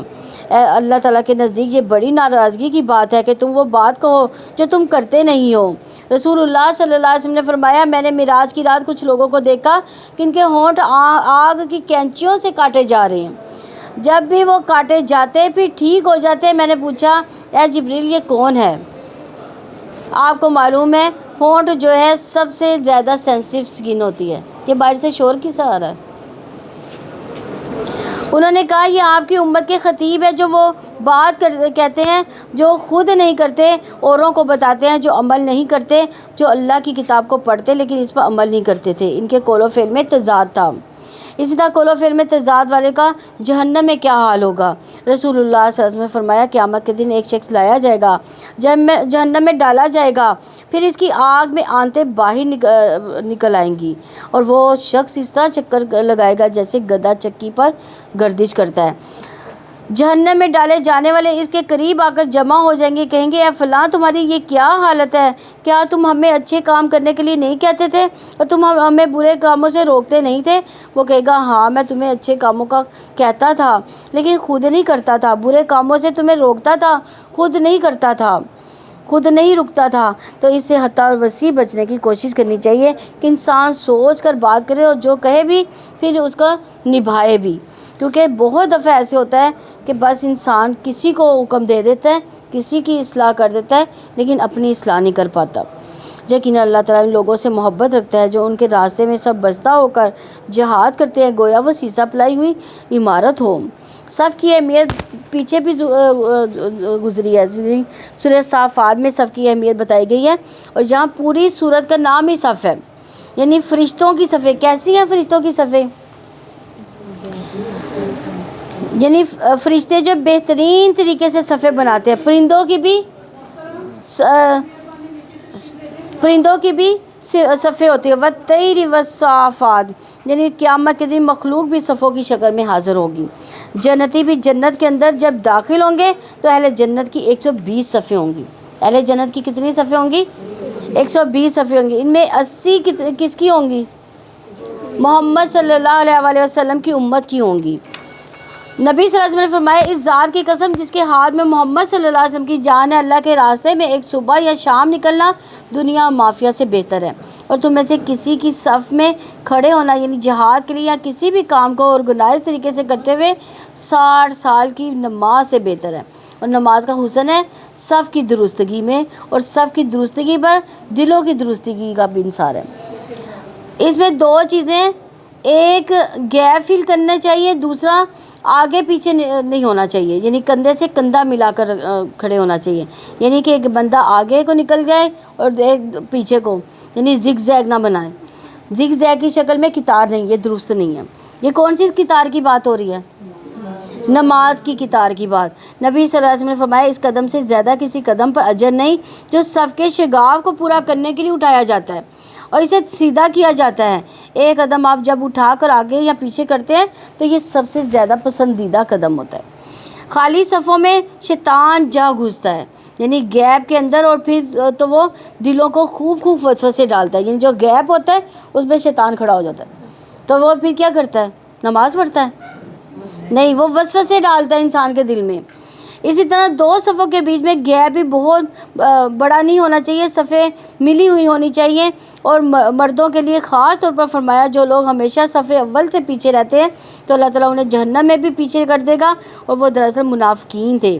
پھر دار الاسفل ان کے لیے قرآن کریم میں آتا ہے، اور جب موسیٰ نے اپنی قوم سے کہا، اے میری قوم، تم مجھے کیوں اذیت دیتے ہو، حالانکہ یقیناً تم جانتے ہو بلا شبہ میں تمہاری جانب اللہ تعالیٰ کا رسول ہوں۔ پھر جب وہ ٹیڑھے ہو گئے تو اللہ تعالیٰ نے ان کے دلوں کو ٹیڑھا کر دیا۔ اللہ تعالیٰ نافرمان لوگوں کو ہدایت نہیں دیتا۔ جہاں سے یہ بات اچھی طرح سمجھ لینی چاہیے کہ اللہ سبحانہ تعالیٰ کسی پر ظلم نہیں کرتے۔ انسان جب خود سرکشی کرتا ہے، صحیح راستے سے نکلنا چاہتا ہے، بھٹک جاتا ہے، گمراہ ہوتا ہے، دل ٹیڑھا اس کا ہوتا ہے، پھر اللہ تعالیٰ بھی اس کے لیے ویسے ہی راستے آسان کر دیتا ہے۔ تو جب عیسیٰ ابن مریم نے کہا، اے بنی اسرائیل، یقیناً میں تمہاری طرف اللہ کا رسول ہوں، اس تورات کی تصدیق کرنے والا ہوں جو مجھ سے پہلے تھی، ایک رسول کی بشارت دینے والا ہوں جو میرے بعد آئے گا، جس کا نام احمد ہوگا۔ چنانچہ جب وہ ان کے پاس کھلی نشانیاں لے کر آئے تو انہوں نے کہا، یہ کھلا جادو ہے۔ کس کو کہا گیا؟ نبی صلی اللہ علیہ وسلم کو۔ انہوں نے مانا ہی نہیں۔ اصل میں جب انسان کا دل ٹیڑھا ہوتا ہے تو وہ حق کو نہ سمجھ سکتا ہے نہ ہی مانتا ہے، اور اس شخص سے بڑا ظالم کون ہے جو اللہ تعالیٰ پر جھوٹ گھڑے، جبکہ وہ اسلام کی طرف بلایا جا رہا ہو، اور اللہ تعالیٰ ظالم لوگوں کو ہدایت نہیں دیتا۔ وہ لوگ ارادہ رکھتے کہ اللہ تعالیٰ کی روشنی کو اپنے منہ سے بجھا دے، حالانکہ اللہ تعالیٰ اپنی روشنی کو پورا کر کے رہنے والا ہے، اگرچہ کافر ناپسند کریں۔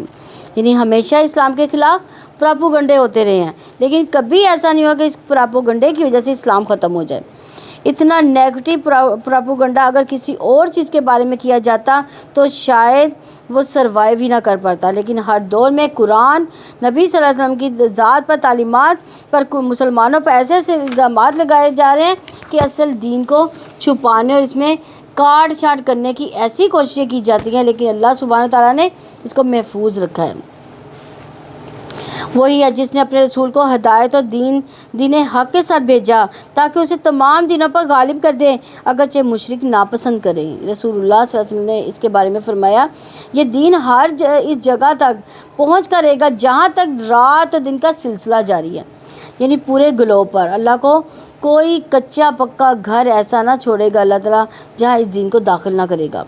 آج آپ دیکھیں کہ ٹیکنالوجی کی وجہ سے یہ پیغام کہاں تک پہنچا ہوا ہے، خواہ اسے عزت کے ساتھ قبول کیا جائے یا اسے رد کر دیا جائے، لیکن یہ ہر ایک کے دل میں یہ اسلام جو ہے پہنچ چکا ہے۔ تمیم داری فرمایا کرتے تھے، مجھے یہ بات اپنے اہل خانہ میں ہی نظر آ گئی کہ ان میں سے جو مسلمان ہو گئے اسے خیر، شرافت اور عزت نصیب ہوئی، اور جو ان میں سے کافر آئے اسے ذلت، رسوائی اور جزیہ نصیب ہوا۔ اے لوگوں جو ایمان لائے ہو، کیا میں ایک ایسی تجارت کی طرف تمہاری رہنمائی کروں جو تمہیں دردناک عذاب سے بچا لے؟ اللہ تعالیٰ اور اس کے رسول پر ایمان لاؤ، اللہ تعالیٰ کے راستے میں اپنے مالوں اپنی جانوں کے ساتھ جہاد کرو، اگر تم جانتے ہو تو تمہارے لیے یہ بہت بہتر ہے۔ یعنی ایمان لانے کے بعد یہاں جہاد کو افضل ترین عمل کہا گیا ہے۔ وہ تمہارے گناہ معاف کر دے گا، تمہیں باغوں میں داخل کرے گا جس کے نیچے نہریں بہتی ہیں، اور ابدی جنت کے پاکیزہ گھروں میں یہ بہت بڑی کامیابی ہے۔ اور دوسری جو تم پسند کرتے ہو، اللہ تعالیٰ کی طرف سے مدد، قریبی فتح ہے، مومنوں کو خوشخبری دے دو۔ اے لوگوں جو ایمان لائے ہو، اللہ تعالیٰ کے مددگار بن جاؤ، جیسے عیسیٰ ابن مریم نے حواریوں سے کہا، اللہ تعالیٰ کی راہ میں میرے مددگار کون ہے؟ حواریوں نے کہا، ہم اللہ تعالیٰ کے مددگار ہیں۔ چنانچہ بنی اسرائیل میں سے ایک گروہ ایمان لایا، ایک گروہ نے کفر کیا، پھر ہم نے ان کے دشمن کے مقابلے ان لوگوں کی مدد کی جو ایمان لائے تو وہی غالب آ گئے۔ سورہ جمعہ مدنی، اس میں 11 آیات اور 2 رکوع ہیں۔ اس سورہ میں نبی صلی اللہ علیہ وسلم کی بعثت کا مقصد بیان کیا گیا۔ اس کے علاوہ یہ بتا دیا گیا کہ جو لوگ نبی صلی اللہ علیہ وسلم کو جھٹلاتے ہیں وہ اصل میں اپنی ہی کتاب کی نفی کر رہے ہیں۔ اس کے علاوہ جمعے کا فریضہ ہے کہ جمعے کی اذان کے ساتھ ہی خرید و فروخت ختم کر دینی چاہیے۔ نافرمانی کی صورت میں فرما دیا گیا کہ اس دنیا سے آخرت سب سے بہتر ہے۔ اللہ کے نام سے جو وسیع رحمت والا نہایت رحم والا ہے۔ کس سے ابتدا ہو رہی ہے اس سورت کی؟ یسبح للہ ما فی السماوات و ما فی الارض، اللہ تعالیٰ کا پاک ہونا بیان کرتی ہے ہر چیز جو آسمانوں میں ہے، جو زمین میں ہے، جو بادشاہ ہے، بہت پاک ہے، سب پر غالب، کمال حکمت والا ہے۔ وہی ہے جس نے ان پڑھوں میں ایک رسول انہی میں سے بھیجا جو انہیں اس کی آیات پڑھ کر سناتا ہے، انہیں پاک کرتا ہے، ان کو کتاب و حکمت کی تعلیم دیتا ہے، حالانکہ بلا شبہ اس سے پہلے لیکن وہ کھلی گمراہی میں تھے، اور میں سے دوسروں کے لیے بھی جو اب بھی ان سے نہیں ملے، اور وہ سب پر غالب، کمال حکمت والا ہے۔ یعنی امیوں کی طرف، امی سے کیا مراد ہے؟ ان پڑھ، یعنی نبی صلی اللہ علیہ وسلم کو بھیجا گیا دوسروں کی طرف بھی، جیسے ہم جیسے لوگ، اور عرب نہیں ہے یعنی عجم ہے ہم لوگ، اور دنیا کے باقی تمام لوگوں کے لیے بھی، اور دوسرے جو ان سے بھی نہیں ملے، یعنی نبی صلی اللہ علیہ وسلم کے آنے کے بعد اور جتنے بھی لوگ آتے جائیں گے، ہر دور کے لیے نبی صلی اللہ علیہ وسلم کی تعلیمات ہیں۔ ان لوگوں کی مثال جن پر تورات کا بوجھ رکھا گیا، پھر انہوں نے اسے نہیں اٹھایا، گدھے کی مثال کی طرح ہیں۔ جو کتابوں کا بوجھ اٹھاتا ہے ان لوگوں کی بہت بری مثال ہے جنہوں نے اللہ تعالیٰ کی آیات کو جھٹلایا۔ اللہ تعالیٰ ظالم لوگوں کو ہدایت نہیں دیتا۔ تو پھر اہل کتاب کی مثال دے کر سمجھایا جا رہا ہے کہ تم پڑھنے پڑھانے والے لوگوں ان کی طرح نہ ہو جانا، یعنی پڑھ لیا، حفظ کر لیا، یاد کر لیا، لیکن اس پر عمل نہیں کیا۔ تو عمل کے بغیر کتاب پڑھنے والوں کے لیے یہ مثال بیان کی گئی ہے، اس کی مذمت کی گئی ہے، پچھلی قوموں کی مثال بیان کر کے نصیحت کی گئی ہے کہ ایک روایت میں آتا ہے، حسن کہتے ہیں قرآن کو پڑھنے کا سب سے زیادہ حقدار وہ ہے جس کے عمل میں یہ قرآن دکھائی دے۔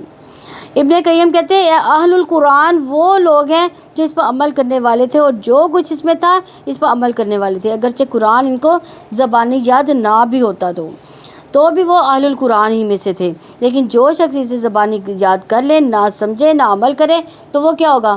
وہ اہل القرآن ہوگا نہیں، چاہے وہ قرآن کے حروف اور تجوید کو اچھے درست طریقے سے پڑھے، جیسے تیروں کو سیدھا کیا جاتا ہے اسی طرح۔ اسی لیے تو حامل قرآن کی عملی زندگی میں تبدیلی آنی چاہیے۔ عبداللہ بن مسعود رضی اللہ عنہ کہتے ہیں حامل قرآن کے شایان شان ہے کسی اس کی راہ سے پہچان جائے جب وہ لوگ سو رہے ہوتے ہیں، اس کے دن سے پہچانا جائے جب وہ لوگ کھا پی رہے ہوتے ہیں، اس کے غم سے پہچانا جائے گا جب لوگ خوش ہو رہے ہوں گے، اس کے رونے سے پہچانا جائے گا جب لوگ ہنس رہے ہوں گے، اس کی خاموشی سے پہچانا جائے گا جب لوگ باتوں میں مشغول ہوں گے، اس کے خشوع سے پہچانا جائے گا جب لوگ تکبر و فخر کا اظہار کر رہے ہوں گے۔ چاہیے کہ حامل قرآن رونے والا، یعنی آنسو آنے چاہیے، غمگین ہو، فکر آخرت ہو، اس کے اندر بردبار ہو، لوگوں کی باتیں برداشت کرنے والا ہو، یعنی چھوٹی چھوٹی باتوں پر غصے میں نہیں آنے والا، بھڑک نہیں اٹھنے والا، دوسروں کو برا کہنے والا، یہ حامل قرآن کی علامت نہیں ہوتی۔ اور کم گو ہو، یعنی بہت زیادہ باتونی شخص نہ ہو، کیونکہ باتونی شخص ناپسندیدہ ہے۔ اور قرآن پڑھنے والے کے اندر یہ ٹھہراؤ لازمی آنا چاہیے۔ حامل قرآن کو چاہیے کہ نہ تو وہ شور شرابہ کرنے والا ہو، نہ چیخنے چلانے والا ہو، نہ تیز طبیعت والا ہو، یعنی قرآن کا اثر اس کی عملی زندگی میں نظر آنا چاہیے، تو وہ پھر کیا ہوگا؟ اہل القرآن ہوگا۔ آپ کہہ دیجئے اے لوگوں جو یہودی بن گئے ہو، اگر تمہارا یہ خیال ہے کہ یقیناً تم دوسرے لوگوں کے ماسوا اللہ تعالیٰ کے دوست ہو تو موت کی تمنا کرو اگر تم واقعی سچے ہو، اور وہ کبھی اس کی تمنا نہیں کریں گے اس کی وجہ سے جو ان کے ہاتھوں نے آگے بھیجا، اور اللہ تعالیٰ ظالموں کو خوب جاننے والا ہے۔ آپ کہہ دیں بلا شبہ جس موت سے تم بھاگ رہے ہو تو یقیناً وہ تم سے ملنے والی ہے، پھر تم اس کے پاس لوٹائے جاؤ گے جو پوشیدہ ظاہر کو جاننے والا ہے، تو وہ تمہیں بتا دے گا جو کچھ تم کرتے تھے۔ یعنی موت تو چل پڑی ہے، بس وہ انتظار کریے، جس دن اس کے قدم پورے ہو جائیں گے وہ آپ پہنچیں گی۔ یعنی موت ہر طرف سے انسان کو گھیرے ہوئے ہے، انسان مختلف مشکلات سے بچتے ایک سے نکل کر دوسرے میں پھنس جاتا ہے، حتیٰ کہ موت کے منہ میں چلا جاتا ہے، اسے نکل نہیں سکتا۔ اے لوگوں جو ایمان لائے ہو، جب جمعے کے دن نماز کے لیے اذان دی جائے تو اللہ تعالیٰ کے ذکر کی طرف دوڑو اور خرید و فروخت چھوڑ دو، یہ تمہارے لیے بہت بہتر ہے اگر تم جانتے ہو۔ یعنی سورہ جمعہ میں پہلے قرآن سیکھنے سکھانے اور عمل کی بات ہوگی، کیونکہ جمعے کا دن مومنوں کے سیکھنے کا دن ہوتا ہے، اجتماع کا دن ہوتا ہے، اکٹھے ہونے کا دن ہوتا ہے، علم حاصل کرنے خطبے کا ذریعہ بنتا ہے، اور یہ خطبہ عبادت کا حصہ ہے، نماز کا حصہ ہے۔ علماء نے کہا کہ ذکر الہی میں نماز بھی اور ذکر الہی میں خطبہ بھی ہے۔ جمعہ کا دن افضل ترین دن ہے۔ رسول اللہ صلی اللہ علیہ وسلم نے فرمایا اللہ کے نزدیک دنوں میں سے سب سے افضل دن جمعہ کا دن ہے۔ بہترین دن جس میں سورج طلوع ہوتا ہے وہ جمعہ کا دن ہے۔ اسی دن میں آدم علیہ السلام پیدا ہوئے، اسی دن میں ان کو جنت میں داخل کیا گیا، اسی دن ان کو جنت سے نکالا گیا۔ یہ مسلمانوں کے لیے عید کا دن بنایا گیا ہے، تمام دنوں کا سردار ہے۔ اس دن آدم علیہ السلام پیدا ہوئے، اسی دن زمین پر اترے، اسی دن ان کی وفات ہوئی۔ اس دن میں ایک ایسی گھڑی ہوتی ہے، اس میں بندہ جو کچھ اللہ سے مانگتا ہے تو وہ کیا ہوتا ہے؟ قبول ہوتا ہے۔ تو جب تک کہ کسی حرام چیز کا سوال نہ کرے، جمعے کے دن بھی خوب دعائیں کرنی چاہیے۔ اس دن قیامت قائم ہوگی، ہر مقرب فرشتہ، آسمان، زمین، ہوائیں، پہاڑ، سمندر جمعے کے دن سے ڈرتے رہتے کہ قیامت نہ آ جائے۔ یہ طہارت کا دن ہے، پاک صاف ہونے کا دن ہے۔ پھر اسی طرح آخرت میں بھی ایک یوم المزید ہوگا جو جمعے والوں کے لیے ہوگا، جس دن اللہ تعالیٰ اپنا جلوہ فرمائے گا یہاں تک کہ وہ اس کے چہرے کی طرف دیکھیں گے، وہ فرمائے گا مجھ سے مانگو، چنانچہ وہ اس سے مانگیں گے۔ یہ کون سا دن ہوگا؟ نہیں، قیامت کا دن نہیں، یہ جب جنتی جنت میں چلے جائیں گے تو ان کے لیے دنیا میں جمعے کا دن ہے، وہاں یوم المزید ہوگا۔ تو یہاں جو ہے وہ اللہ تعالیٰ ہر ایک کی خواہش پوری کریں گے، ان سے کہیں گے مانگو مجھ سے کیا مانگتے ہو، یہاں تک ان کی خواہش ختم ہو جائے گی۔ تو اس وقت اپنے پاس ان کے لیے وہ کچھ کھولے گا جسے کسی آنکھ نے نہ دیکھا، نہ کسی کان نے سنا، نہ کسی دل میں اس کا خیال ہی گزرا۔ یہ اتنے وقت میں ہوگا جتنا وقت جمعے کے دن لوگوں کے واپس آنے تک ہوتا ہے، یعنی جمعہ پڑھنے جانے اور جمعہ پڑھنے واپس آنے میں۔ وہ جمعے کے دن جمعے کی طرف جانے سے بڑھ کر یعنی آخرت میں بھی، جنت میں بھی اور کسی چیز کے محتاج نہیں ہوں گے، اور اس میں وہ مزید کرامات حاصل کریں گے، اس میں مزید اللہ تبارک و تعالیٰ کا دیدار ان کو حاصل ہوگا۔ اسی لیے اس دن کو پھر کیا کہا جائے گا؟ یعنی آخرت میں یہاں پہ تو جمعے کا دن ہے، وہاں پہ کیا نام ہوگا؟ یوم المزید کہا جائے گا۔ للذین احسنوا الحسنی و زیادہ، اور وہ یہ زیادہ کیا ہوگا؟ اللہ کا دیدار ہوگا۔ تو جمعے کے دن کیا کہا گیا کہ سارے کام پیچھے چھوڑ دو، انسان کو خطبہ نماز کی طرف دوڑنا چاہیے، جلد مسجد پہنچنا چاہیے کیونکہ اس کا اجر زیادہ ہے۔ رسول اللہ صلی اللہ علیہ وسلم نے فرمایا بے شک قیامت کے روز ہفتے کے دنوں کو ان کی مخصوص شکل میں اٹھایا جائے گا۔ جمعے کا دن حسین اور چمکتا دھمکتا ہوگا، اہل جمعہ اس کو ایسے گھیر لیں گے جیسے دلہن کو دولہا کی طرف رخصت کرتے ہوئے گھیرا جاتا ہے۔ جمعے کا دن اپنے اہل کے لیے یعنی جمعے کا اہتمام کرنے والوں کے لیے روشنی کرے گا، وہ اس کی روشنی میں چل رہے ہوں گے، اس کے رنگ برف کی طرح سفید ہوں گے، ان کی خوشبو کستوری کی طرح مہک رہی ہوگی، وہ کافور کے پہاڑوں میں گھسے چلے جائیں گے، جن و انس انہیں دیکھ رہے ہوں گے، وہ تعجب کی جیسی نگاہ نیچی نہیں کریں گے حتیٰ کہ جنت میں داخل ہو جائیں، اور ثواب کی امید سے اذان دینے والوں کے علاوہ کوئی بھی ان کے مقام و مرتبے کو نہیں پہنچ سکے گا۔ تو جمعے کے دن کا اہتمام کرنا چاہیے، اور وہ دن ہمارے عام دنوں کی طرح نہیں ہونا چاہیے۔ کون کون جمعے کا اہتمام کرتا ہے خاص طور پہ؟ الحمدللہ، اللہ تعالی ہم سب کو توفیق عطا فرمائے۔ پھر جب نماز پوری ہو جائے تو زمین میں پھیل جاؤ، اللہ تعالیٰ کے فضل میں سے تلاش کرو، اللہ تعالیٰ کو کثرت سے یاد کیا کرو تاکہ تم فلاح پا جاؤ۔ تو نیک عمل کا ذکر کر کے اللہ سے دعا کرنی چاہیے۔ ایک صحابی کے بارے میں آتا ہے کہ عراق بن مالک رضی اللہ عنہ کہ جب وہ جمعے کی نماز پڑھ لیتے تو چلے جاتے، مسجد کے دروازے پر کھڑے ہو کر کہتے یا اللہ میں نے تیری پکار کو قبول کر لیا، میں نے تیرا فرض ادا کر دیا، اب میں نکل کر زمین میں چلنے پھرنے کے لیے جا رہا ہوں، مجھے جیسے تو نے مجھے حکم دیا تو مجھے اپنے فضل اور مہربانی سے رزق عطا فرما، اور تو سب سے بہتر رزق دینے والا ہے۔ تو اسی لیے مسجد سے نکلتے وقت کس کا سوال کرنا چاہیے؟ اللہ کے فضل کا سوال کرنا چاہیے۔ کیسے؟ کسی کو آتی ہے یہ دعا؟ اللہم انی اسألک من فضلک، اے اللہ میں تجھ سے تیرے فضل کا سوال کرتی ہوں۔ فضل کیا ہے؟ رزق۔ اور جب وہ کوئی تجارت اور کھیل تماشا دیکھتے ہیں تو اس کی طرف چلے جاتے ہیں اور تمہیں کھڑا چھوڑ دیتے ہیں، کہہ دیجئے جو اللہ تعالیٰ کے پاس ہے کھیل تماشا ہے، تو کھیل تماشے سے اور تجارت سے بہت بہتر ہے، اللہ تعالیٰ سب رزق دینے والوں سے بہتر ہے۔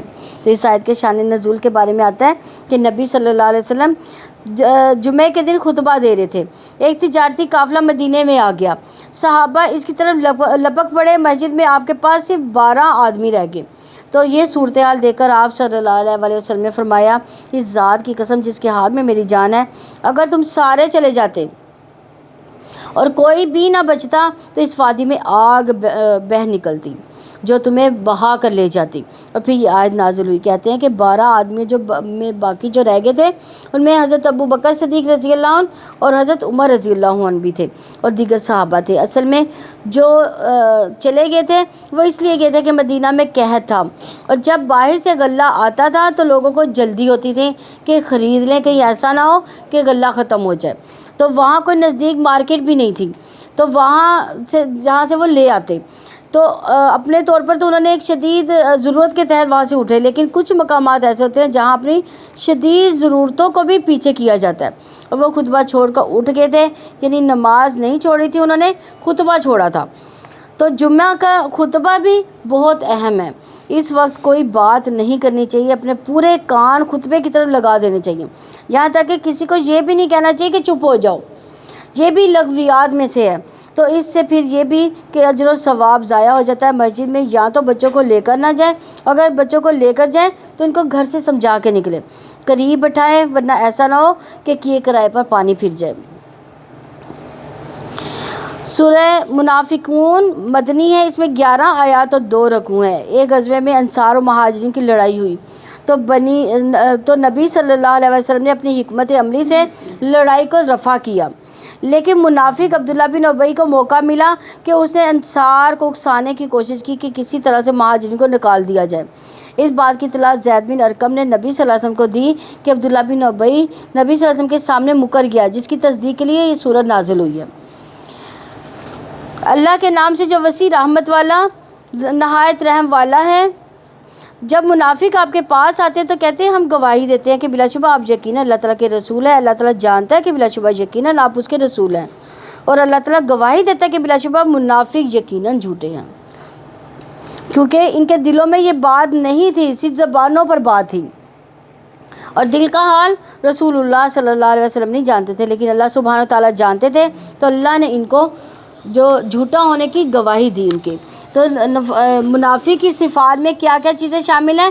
بات کرتا ہے تو جھوٹ بولتا ہے، وعدہ کرتا ہے تو وعدہ خلافی کرتا ہے، امانت رکھی جائے تو خیانت کرتا ہے، تو اچھا اخلاق اور دین کی سمجھ بوجھ یکساں نہیں ہوتی۔ صحابہ نفاق سے بہت ڈرتے تھے۔ ابن ابی ملیکہ کہتے ہیں کہ میں نے نبی صلی اللہ علیہ وسلم کے 30 صحابہ سے ملا، ان میں سے ہر ایک کو اپنے اوپر نفاق کا ڈر ہوتا تھا، اور ان میں سے کوئی یہ نہیں کہتا تھا کہ میرا ایمان جبرائیل اور میکائیل کی طرح کا ہے۔ آج ہمارا کیا حال ہے؟ ہم دوسروں کو تو منافق کہتے ہیں لیکن اپنے بارے میں فکر نہیں کرتے، اپنے دل کی جانچ پڑتال نہیں کرتے۔ انہوں نے اپنی قسموں کو ڈھال بنا کر رکھا ہے، چنانچہ انہوں نے اللہ تعالیٰ کی راہ سے روکا، یقیناً بہت برا کام ہے جو وہ کرتے رہے ہیں۔ یہ اس وجہ سے ہے کہ وہ لوگ ایمان لائے پھر انہوں نے کفر کیا تو ان کے دلوں پر مہر لگا دی گئی، چنانچہ وہ کچھ نہیں سمجھتے۔ اور جب آپ انہیں دیکھیں تو ان کے جسم آپ کو اچھے لگیں گے، اور اگر وہ بات کریں تو آپ ان کی بات سنتے رہ جائیں گے، گویا وہ ٹیک لگائی ہوئی لکڑیاں ہوں، اور وہ ہر بلند آواز کو اپنے خلاف سمجھتے ہیں، وہی اصل دشمن ہے، چنانچہ آپ ان سے چکنے رہیں، اللہ تعالیٰ انہیں ہلاک کرے، کہاں سے وہ بہکائے جا رہے ہیں۔ تو یہاں پہ بات ہے کہ وہ اصل میں دیکھنے میں بڑے خوبصورت اور ہینڈسم لگیں گے، بڑے اسپیکر ہوں گے، یعنی ان کی بات جو ہے آپ کے دل میں اترے گی، لیکن یہاں پہ منافق کے بولنے کے انداز پر بات کی گئی ہے، اس پر گفتگو کی گئی ہے کہ یہ حدیث میں آتا ہے کہ مجھے اپنی امت پر سب سے زیادہ ڈر اس منافق کا ہے جو زبان دراز ہوگا۔ عمر بن نبی خطاب رضی اللہ عنہ کہتے ہیں کہ نبی صلی اللہ علیہ وسلم نے فرمایا کہ بے شک میں اس امت کے ہر ایسے انسان سے ڈرتا ہوں جو منافق ہے، اور وہ حکمت کی باتیں کرتا ہے اور اس کا عمل ظلم والا ہوتا ہے، یعنی عملی طور پر وہ دوسروں پر ظلم ڈھا رہا ہوتا ہے، دوسروں کو اس کا حق نہیں دیتا، اور ویسے وہ بڑی سمجھداری کی باتیں کرتا ہے۔ اور جب ان سے کہا جاتا ہے کہ آؤ اللہ کا رسول تمہاری بخشش کی دعا کرے، وہ اپنے سر پھیر لیتے ہیں، اور آپ انہیں دیکھیں گے کہ وہ رک جاتے ہیں اس حال میں کہ وہ تکبر کرنے والے ہوتے ہیں۔ آپ ان کے لیے بخشش کی دعا کریں یا نہ کریں، ان پر برابر ہے، اللہ تعالیٰ انہیں ہرگز معاف نہ کرے گا۔ اللہ تعالیٰ نافرمانوں لوگوں کو ہدایت نہیں دیتا۔ یہی لوگ ہیں جو کہتے ہیں کہ ان لوگوں پر مت خرچ کرو جو اللہ کے رسول کے پاس ہیں، یہاں تک کہ وہ منتشر ہو جائیں، حالانکہ آسمانوں اور زمین کے خزانے کس کے پاس ہیں؟ اللہ تعالیٰ کے پاس، لیکن منافق نہیں سمجھتے۔ وہ کہتے ہیں کہ اگر ہم مدینہ لوٹ کے تو زیادہ عزت والا زیادہ ذلیل کو لازماً نکال دے گا، حالانکہ عزت تو صرف اللہ تعالیٰ کے لیے، اس کے رسول کے لیے، ایمان والوں کے لیے، لیکن منافق جانتے نہیں۔ اے لوگوں جو ایمان لائے، تمہارے مال اور تمہاری اولاد اللہ تعالیٰ کی یاد سے تمہیں غافل نہ کر دے، اور جو لوگ ایسا کریں گے وہی خسارہ اٹھانے والے ہیں، کیونکہ مال اور اولاد کیا ہے؟ فتنے کا باعث ہے، جس نے اس کے اندر نفاق پیدا کر دیا تھا۔ ان دونوں کی حد سے بڑی محبت انسان کو دین کے تقاضے پورے نہیں کرنے دیتی، روک دیتی ہے۔ یہاں بھی منافقت کا علاج ذکر کیا گیا کہ ذکر سے دل زندہ ہوتا ہے، اور پھر دل نرم ہوتا ہے، پھر ہدایت نصیب ہوتی ہے انسان کو۔ اور خرچ کرو اس میں سے جو ہم نے تمہیں دیا، اور اس سے پہلے کہ تم میں سے کسی کو موت آ جائے تو وہ کہے اے میرے رب تو نے مجھے قریبی مدت تک مہلت کیوں نہ دی کہ میں صدقہ کرتا اور نیک لوگوں میں شامل ہو جاتا۔ تو صدقہ کرنے والا نیک لوگوں میں شمار ہوتا ہے اللہ کے یہاں، اور انسان کل پر نہ رکھے کہ اچھا کل کر لوں گا، جو کرنا ہے انسان کو آج ہی کرنا چاہیے۔ تو اس سے پتہ چلتا ہے کہ موت کے وقت انسان کو اگر کسی نیک کام کی حسرت ہوتی تو وہ کیا ہوتی کہ میں صدقہ کر لوں، صدقہ لیتا، صدقہ کیوں نہ کیا میں نے۔ اور آج اگر ہمارے پاس مال ہے تو ہم کیا کر رہے ہیں؟ اس کو بچا کے رکھ رہے ہیں۔ تو ہمیں اس بات کی فکر ہونی چاہیے کہ کل یہ مال ہم پر حسرت نہ بن جائے۔ اللہ تعالیٰ کسی جان کو ہرگز مہلت نہیں دے گا، جب اس کی مقررہ مدت آ جائے گی اللہ تعالیٰ اسے پوری طرح باخبر اور جو وہ عمل کرتے ہوں۔ سورۃ تغابن مدنی ہے، اس میں 18 آیات اور 2 رکوع ہیں۔ اس سورہ میں توحید اور رسالت اور آخرت پر ایمان کی دعوت دی گئی ہے، اور پچھلی امتوں کی تباہی کے اسباب بھی بتائے گئے کہ ہر انسان کو نبی صلی اللہ علیہ وسلم پر ایمان لا کر آخرت کی تیاری کرنی چاہیے۔ اگر بیوی بچے رکاوٹ بنے تو سمجھ لے کہ وہ انسان کے خیر خواہ نہیں بلکہ دشمنی کر رہے ہیں ان کے ساتھ۔ سورۃ تغابن اللہ تعالیٰ کے نام سے جو وسیع رحمت والا، نہایت رحم والا، اللہ تعالیٰ کا پاک ہونا بیان کرتی ہے۔ ہر چیز جو آسمانوں میں ہے، جو زمین میں ہے۔ کس بات سے شروع ہو رہی ہے یہ آیت؟ یسبح للہ ما فی السماوات و ما فی الارض۔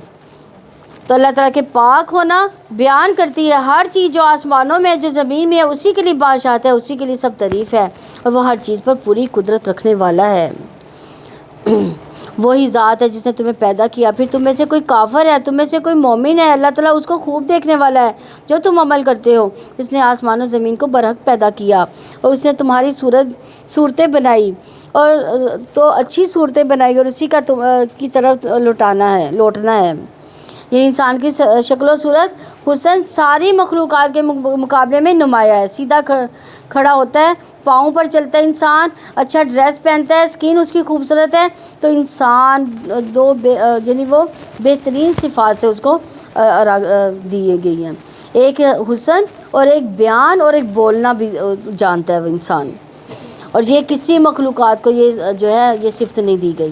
وہ جانتا ہے آسمانوں اور زمین میں جو کچھ ہے، وہ جانتا ہے جو کچھ تم چھپاتے ہو۔ جو کچھ تم ظاہر کرتے ہو اللہ تعالیٰ سینوں والی باتوں کو خوب جاننے والا ہے۔ کیا تمہارے پاس ان کی خبر نہیں آئی جنہوں نے اس سے پہلے کفر کیا، پھر وہ اپنے کام کا وبال چکھ چکے، ان کے لیے دردناک عذاب ہے۔ یہ اس لیے ہے کہ یقیناً ان کے پاس ان کے رسول واضح دلائل کے ساتھ آتے رہے تھے، اور انہوں نے کہا کہ انسان ہماری رہنمائی کریں گے، چنانچہ انہوں نے کفر کیا اور منہ پھیر لیا۔ اللہ تعالیٰ بھی ان سے بے پرواہ ہو گیا۔ اللہ تعالیٰ بے پرواہ ہے، تمام خوبیوں والا ہے۔ جن لوگوں نے کفر کیا انہوں نے گمان کہ وہ ہرگز نہیں اٹھائے جائیں گے۔ آپ کہہ دیجئے کیوں نہیں، میرے رب کی قسم تم ضرور اٹھائے جاؤ گے، پھر جو کچھ تم نے کیا تمہیں ضرور بتایا جائے گا۔ اللہ تعالیٰ پر بہت آسان ہے۔ چنانچہ تم اللہ تعالیٰ اور اس کے رسول پر اور اس نور پر جو ہم نے اتارا ایمان لے آؤ، اور اللہ تعالیٰ اس سے جو تم عمل کرتے ہو خوب باخبر ہے۔ جب اجتماع کے دن کے لیے وہ تم سب کو جمع کرے گا، وہی ہار جیت کا دن ہوگا۔ کون سا دن ہوگا؟ قیامت کا دن۔ اور جو اللہ تعالیٰ پر ایمان لائے نیک عمل کرے تو وہ اس کی برائیوں سے دور کر دے گا، اس کو باغوں میں داخل کرے گا جن کے نیچے نہریں بہتی ہیں، وہ ہمیشہ اس میں رہنے والے ہیں، ہمیشہ ہمیشہ۔ یہی بہت بڑی کامیابی ہے۔ تو مومن اور کافر کے غبن کے دن خسارے کا دن ہوگا۔ کافر کا خسارہ ایمان چھوڑنے کی وجہ سے ہوگا۔ مومن کا خسارہ کیا ہوگا اس وقت کہ کاش کہ میں یہ بھی جو ہے نیکی کر لیتا۔ نیکیوں میں اس کو یہ ہوگا کہ میں دنیا میں یہ والا کیوں نہ عمل کر سکا۔ نبی صلی اللہ علیہ وسلم نے فرمایا کہ کوئی شخص پیدا ہونے سے لے کر بوڑھا ہو کر مرنے تک اللہ کی اطاعت میں سجدہ ریز ہوتا رہے تو بھی اس دن اس کا کام کو کیا ہوگا، وہ حقیر سمجھے گا اس دن، اور خواہش کرے گا اسے دنیا میں لٹا دیا جائے تاکہ وہ اور زیادہ اجر و ثواب حاصل کر سکے۔ اور آج ہمارے پاس وقت ہے، زندگی ہے، موقع ہے، تو آج ہمیں اس سے فائدہ اٹھا لینا چاہیے۔ اللہ تعالیٰ ہم سب کو توفیق عطا فرمائے۔ تو قیامت کے دن ہر اس جگہ کی حسرت ہوگی جہاں اللہ کا ذکر نہ کیا جائے گا۔ جس مجلس میں انسان بیٹھے اللہ کو یاد کیے بغیر اٹھ جائے گا، جس سواری پر بیٹھے اللہ کو یاد نہ کرے، وہ جگہ قیامت کے دن خالی نظر آئیں گی، حسرت بھری ہوں گی۔ وہ نبی صلی اللہ علیہ وسلم نے فرمایا جو لوگ کسی جگہ پر مجلس کریں اس میں اللہ کا ذکر نہ کریں، وہ ان کے لیے قیامت کے دن کیا ہوگی؟ حسرت کا باعث ہوگی۔ جو آدمی کسی راستے پر چلتے ہوئے اللہ کا ذکر نہ کرے، وہ چلنا بھی قیامت کے دن اس کے لیے حسرت ہوگا۔ اور جو آدمی اپنے بستر پر آئے اس میں اللہ کا ذکر نہ کرے تو وہ بھی باعث حسرت ہوگی۔ قرآن میں آتا ہے یوم ینظر المرء ما قدمت، جس دن آدمی دیکھے گا جو اس کے دونوں ہاتھوں نے آگے بھیجا، اور کافر کہے گا کاش میں مٹی ہوتا، کیونکہ برا انجام سامنے دیکھ لے گا وہ۔ اور جن لوگوں نے کفر کیا ہماری آیات کو جھٹلایا، یہی لوگ آگ والے ہیں جو ان میں ہمیشہ رہنے والے ہیں، لوٹ کر جانے کی بہت بری جگہ ہے۔ اللہ تعالیٰ کے حکم کے سوا کوئی مصیبت نہیں پہنچتی، اور جو شخص اللہ تعالیٰ پر ایمان رکھتا ہے وہ اس کے دل کو ہدایت دیتا ہے۔ اللہ تعالیٰ ہر چیز کو خوب جاننے والا ہے، یعنی تقدیر کو قبول کر لے تو اللہ تعالیٰ اس کو اطمینان بخش دے گا۔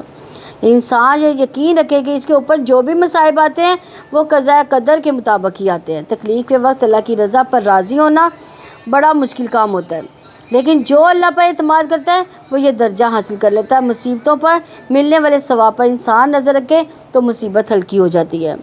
اللہ تعالیٰ کی اطاعت کرو، رسول کی اطاعت کرو، اگر تم پھر جاؤ تو تمہارے رسول پر میں صاف صاف پہنچا دینا ہے۔ اللہ تعالیٰ کے سوا کوئی معبود نہیں۔ تمہارے ایمان والوں پر لازم ہے کہ اللہ تعالیٰ پر توکل کرے۔ اے لوگوں جو ایمان لائے، یقیناً تمہاری بیویوں تمہاری اولادوں میں سے بعض تمہارے لیے دشمن ہیں، سو ان سے ہوشیار ہو، اور اگر تم معاف کر دو اور درگزر کرو، بخش دو، تو یقیناً اللہ تعالیٰ بے حد بخشنے والا نہایت رحم والا ہے۔ یعنی تمہاری آخرت برباد کرنے والے، تمہارا برا نقصان کرنے والے کون لوگ ہیں؟ یہ رشتے، قریبی رشتے، پیارے رشتے، لیکن تمہیں پتہ چل جائے گا کہ یہ تمہارے ساتھ زیادتی کر رہے ہیں، دشمنی کر رہے ہیں، دھوکہ دہی کر رہے ہیں۔ تمہیں کیا کرنا چاہیے؟ معاف کر دو، درگزر کر دو، انہیں بخش دو، تو اللہ بخشنے والا رحم کرنے والا ہے، کیونکہ ان رشتوں کے ساتھ معاف کر کے ہی گزارا ہو سکتا ہے، ورنہ گھر نہیں بنتے۔ تو بنیادی طور پر اللہ کی اطاعت میں رکاوٹ بننے والے دشمن ہیں یہ۔ تمہارے مال، تمہاری اولادیں تو بس آزمائش ہیں۔ اللہ تعالیٰ کے پاس بہت اجر ہے، بہت بڑا اجر ہے۔ سو جتنی تم استطاعت رکھتے ہو اللہ تعالیٰ سے ڈرتے رہو، سنو، اطاعت کرو اور خرچ کرتے رہو، یہی تمہارے لیے بہتر ہے۔ جو اپنے نفس کی بخیلی سے بچا لیا گیا تو وہی فلاح پانے والا ہے۔ یعنی ہر روز یہ سبق دیا جاتا ہے کہ اللہ کے راستے میں مال خرچ کرو، 2 دفعہ اس کا ذکر آ گیا دل کی تنگی کے بارے میں. صدقہ خیرات جو دلوں کو وسیع کرتا ہے, تنگی دور کرتا ہے, دلوں کی گھبراہٹ کو دور کرتا ہے. اور اگر تم اللہ تعالیٰ کو قرض حسنہ دو گے تو وہ اسے تمہارے لیے کئی گنا بڑھا دے گا اور تمہیں بخش دے گا. اللہ تعالیٰ بڑا قدردان ہے, بے حد بردبار ہے. یعنی اللہ تعالیٰ کے دین کے راستے میں خرچ کرنا گناہوں کی بخشش کا وعدہ ہے. یہاں پہ پوشیدہ اور ظاہر کو جاننے والا, سب پر غالب, کمال حکمت والا ہے. سورہ طلاق. سورہ طلاق, اس میں طلاق کے مسائل بیان کیے گئے ہیں کیونکہ کچھ مسائل کا حل سورہ بقرہ میں بتا دیا گیا تھا. جو رہ گئے وہ مسائل یہاں بتا دیے گئے ہیں.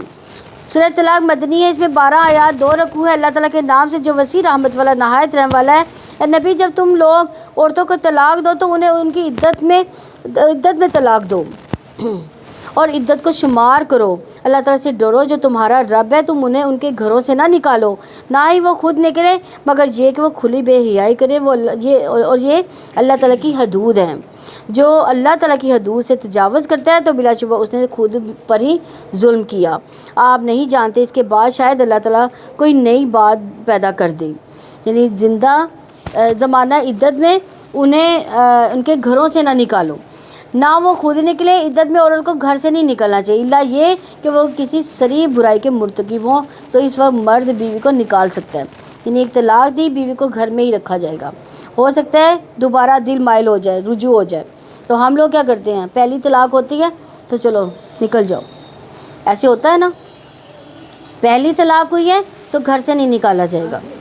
چنانچہ جب وہ اپنی مدت کو پہنچ جائے تو ان کو معروف کے مطابق روک لو یا معروف کے مطابق ان کو جدا کر دو. اپنے میں سے 2 عادل آدمی گواہ بنا لو, گواہی اللہ تعالیٰ کے لیے قائم کرو. اس کے ساتھ تم میں سے اس شخص کو نصیحت کی جاتی ہے جو اللہ تعالیٰ اور آخر کے دن پر ایمان رکھتا ہے, اور جو اللہ تعالیٰ سے ڈرتا ہے وہ اس کے لیے نکلنے کا راستہ بنا دیتا ہے. وَمَن يَتَّقِ اللَّهَ يَجْعَل لَّهُ مَخْرَجًا. مشکلات سے نکلنے کا راستہ تقویٰ, اللہ کا ڈر. اللہ کے ڈر سے انسان اپنے آپ کا جائزہ لیتا ہے, اپنی غلطیوں کی معافی مانگتا ہے, اللہ سے مانگتا ہے, بندوں سے بھی مانگ لیتا ہے, تعلقات درست کر لیتا ہے. اور ایک معنی یہ بھی کیا گیا کہ اللہ کے لیے آگ سے نکل کر جنت کی طرف جانے کا راستہ بنا دیتا ہے اللہ تعالیٰ, اور ہر ایک جگہ سے راستہ بنا دے گا جو لوگوں پر تنگ ہوتا ہے. یعنی لوگ جہاں تنگی میں پھنسے ہوتے ہیں اللہ ان کے لیے وہ راستے تقویٰ کی وجہ سے کھول دیتا ہے.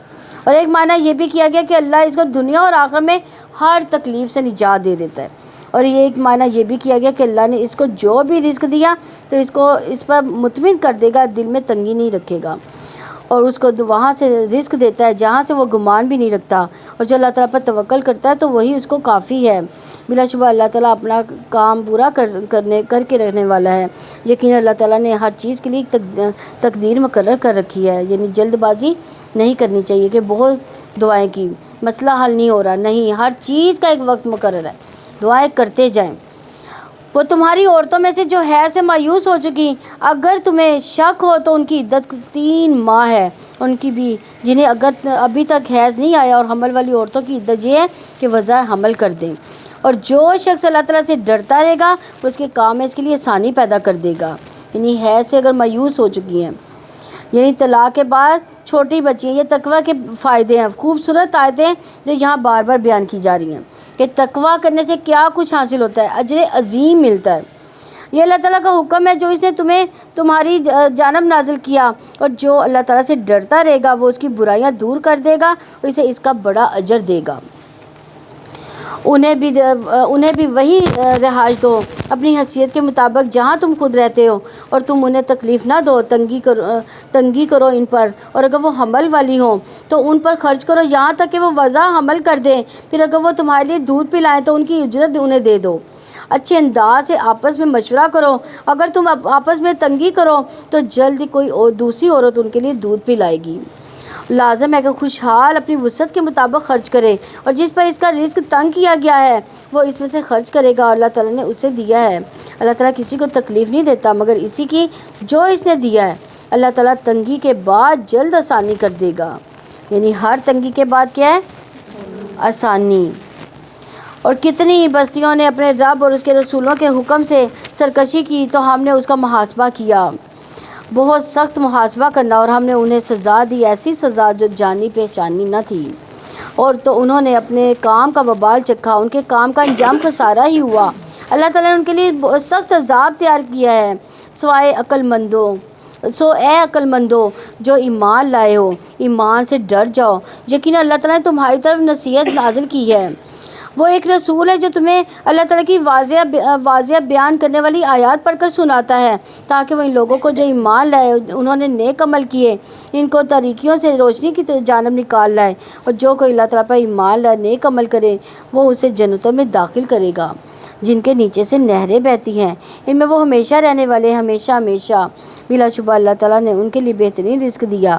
اللہ تعالیٰ وہ ذات ہے جس نے 7 آسمان پیدا کیے، زمین سے بھی اسی کی مثل، ان کے درمیان حکم اترتا ہے تاکہ تم جان لو کہ اللہ تعالیٰ یقیناً ہر چیز پر پوری قدرت رکھنے والا ہے، اور بلا شبہ اللہ تعالیٰ نے علم میں یقیناً ہر چیز کا احاطہ کر رکھا ہے، یعنی کوئی چیز اللہ تعالیٰ کے علم کے سے باہر نہیں ہے۔ سورہ تحریم مدنی ہے، اس میں 12 آیات اور 2 رکوع ہیں۔ اللہ کے نام سے جو وسیع رحمت والا نہایت رحم والا ہے۔ نبی آپ اس چیز کو حرام کیوں کرتے ہیں جسے اللہ تعالیٰ نے آپ پر حلال کیا؟ آپ اپنی بیویوں کی خوشی چاہتے ہیں۔ اللہ تعالیٰ بے حد بخشنے والا نہایت رحم والا ہے۔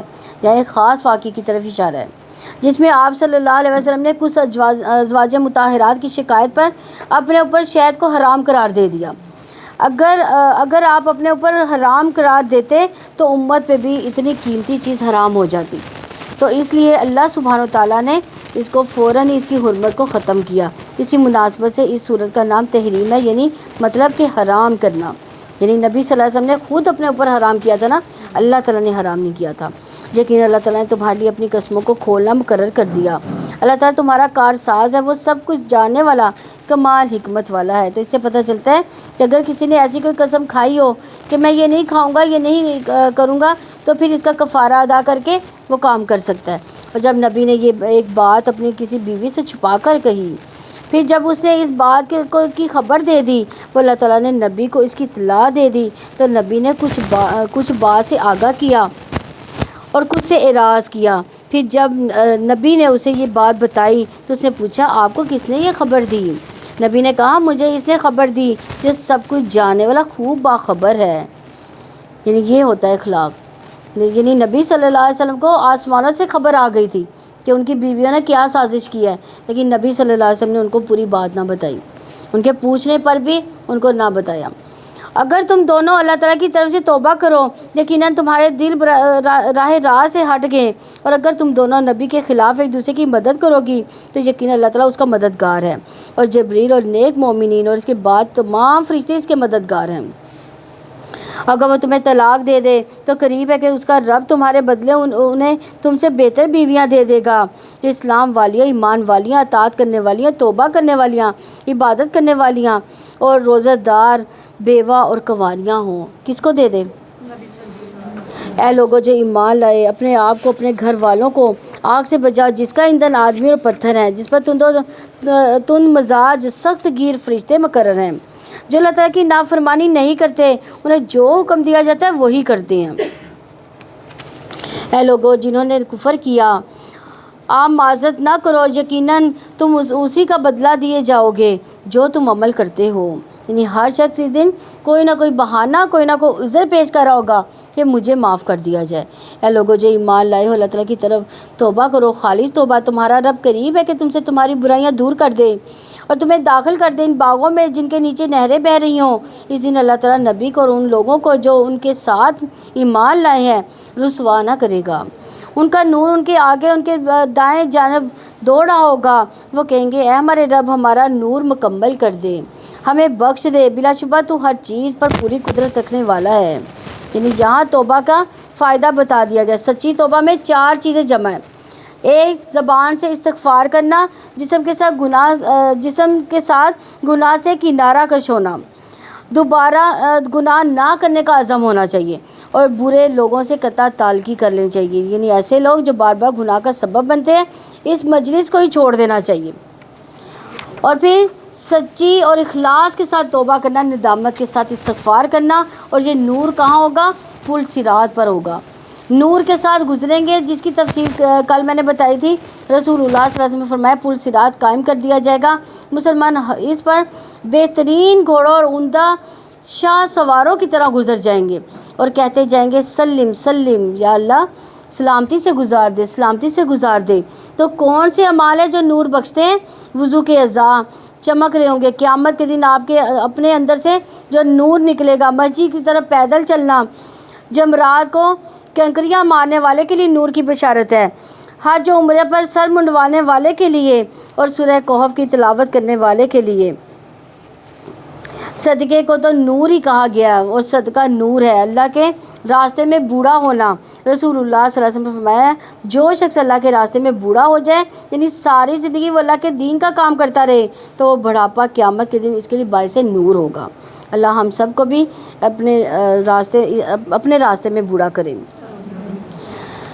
اے نبی، کفار و منافقین سے جہاد کرو، ان پر سختی کرو، ان کا ٹھکانہ جہنم ہے، بہت ہی برا ٹھکانہ ہے۔ یعنی اگر دیکھا جائے تو منافقین سے کبھی قتال نہیں نبی صلی اللہ علیہ وسلم نے کیا۔ کیوں؟ کیونکہ وہ ظاہراً مسلمان تھے۔ تو جہاد کے لیے کس کے لیے کیا جاتا ہے؟ کافروں کے لیے جہاد کیا جاتا ہے۔ اللہ تعالیٰ نے کافروں کے لیے نوح کی بیوی، لوط کی بیوی کی مثال بیان کی۔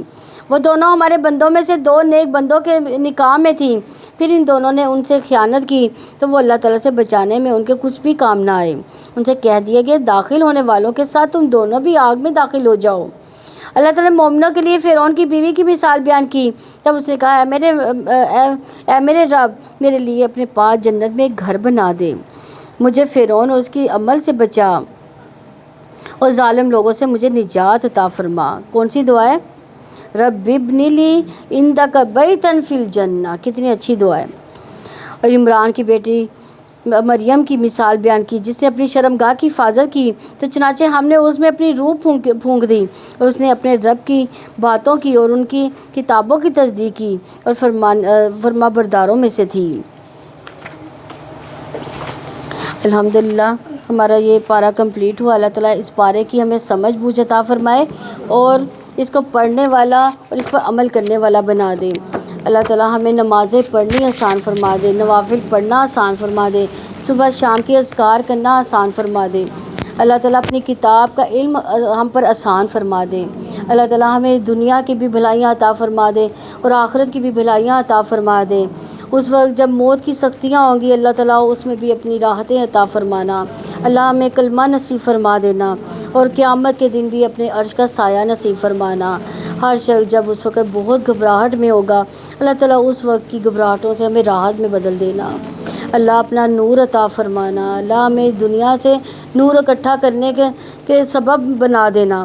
اللہ ایسے اسباب پیدا کر دینا کہ ہم اپنا پہاڑوں جیسا نور دنیا سے لے کر جائیں۔ ہم میں سے جو بیمار ہے، اللہ تعالیٰ ان کی بیماریوں کو صحتوں میں بدل دے۔ جو گھروں کی پریشانیاں لے کر ادھر آئے ہیں، اللہ ان کی پریشانیوں کو راحتوں میں بدل دے۔ جو بچوں کی پریشانیوں میں ہے، اللہ تعالیٰ ان کے بچوں کی پریشانیاں دور فرما دے۔ جو بیٹیوں کے رشتے سے پریشان ہیں، اللہ تعالیٰ ان کے اچھے بر عطا فرما دے۔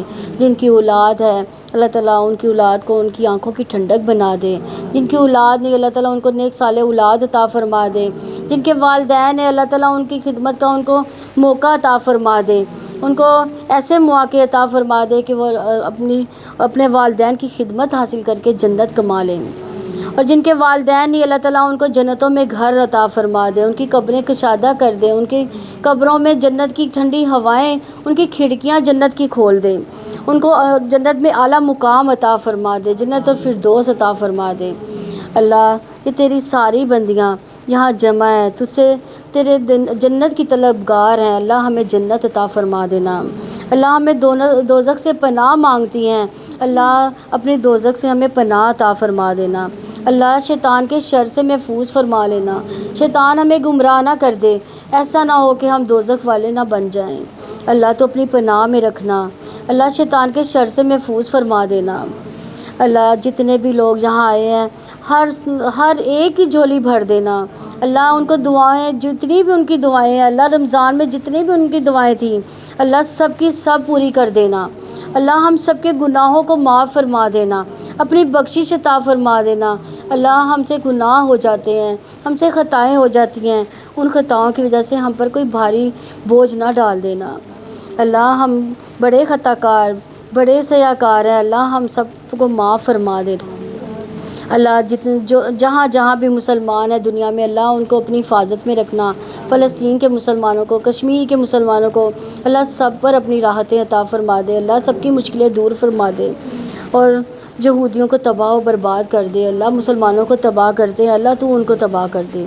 سبحانک اللہم و بحمدک نشہد ان لا الہ الا انت نستغفرک و اتوب الیک۔ السلام علیکم ورحمۃ اللہ وبرکاتہ۔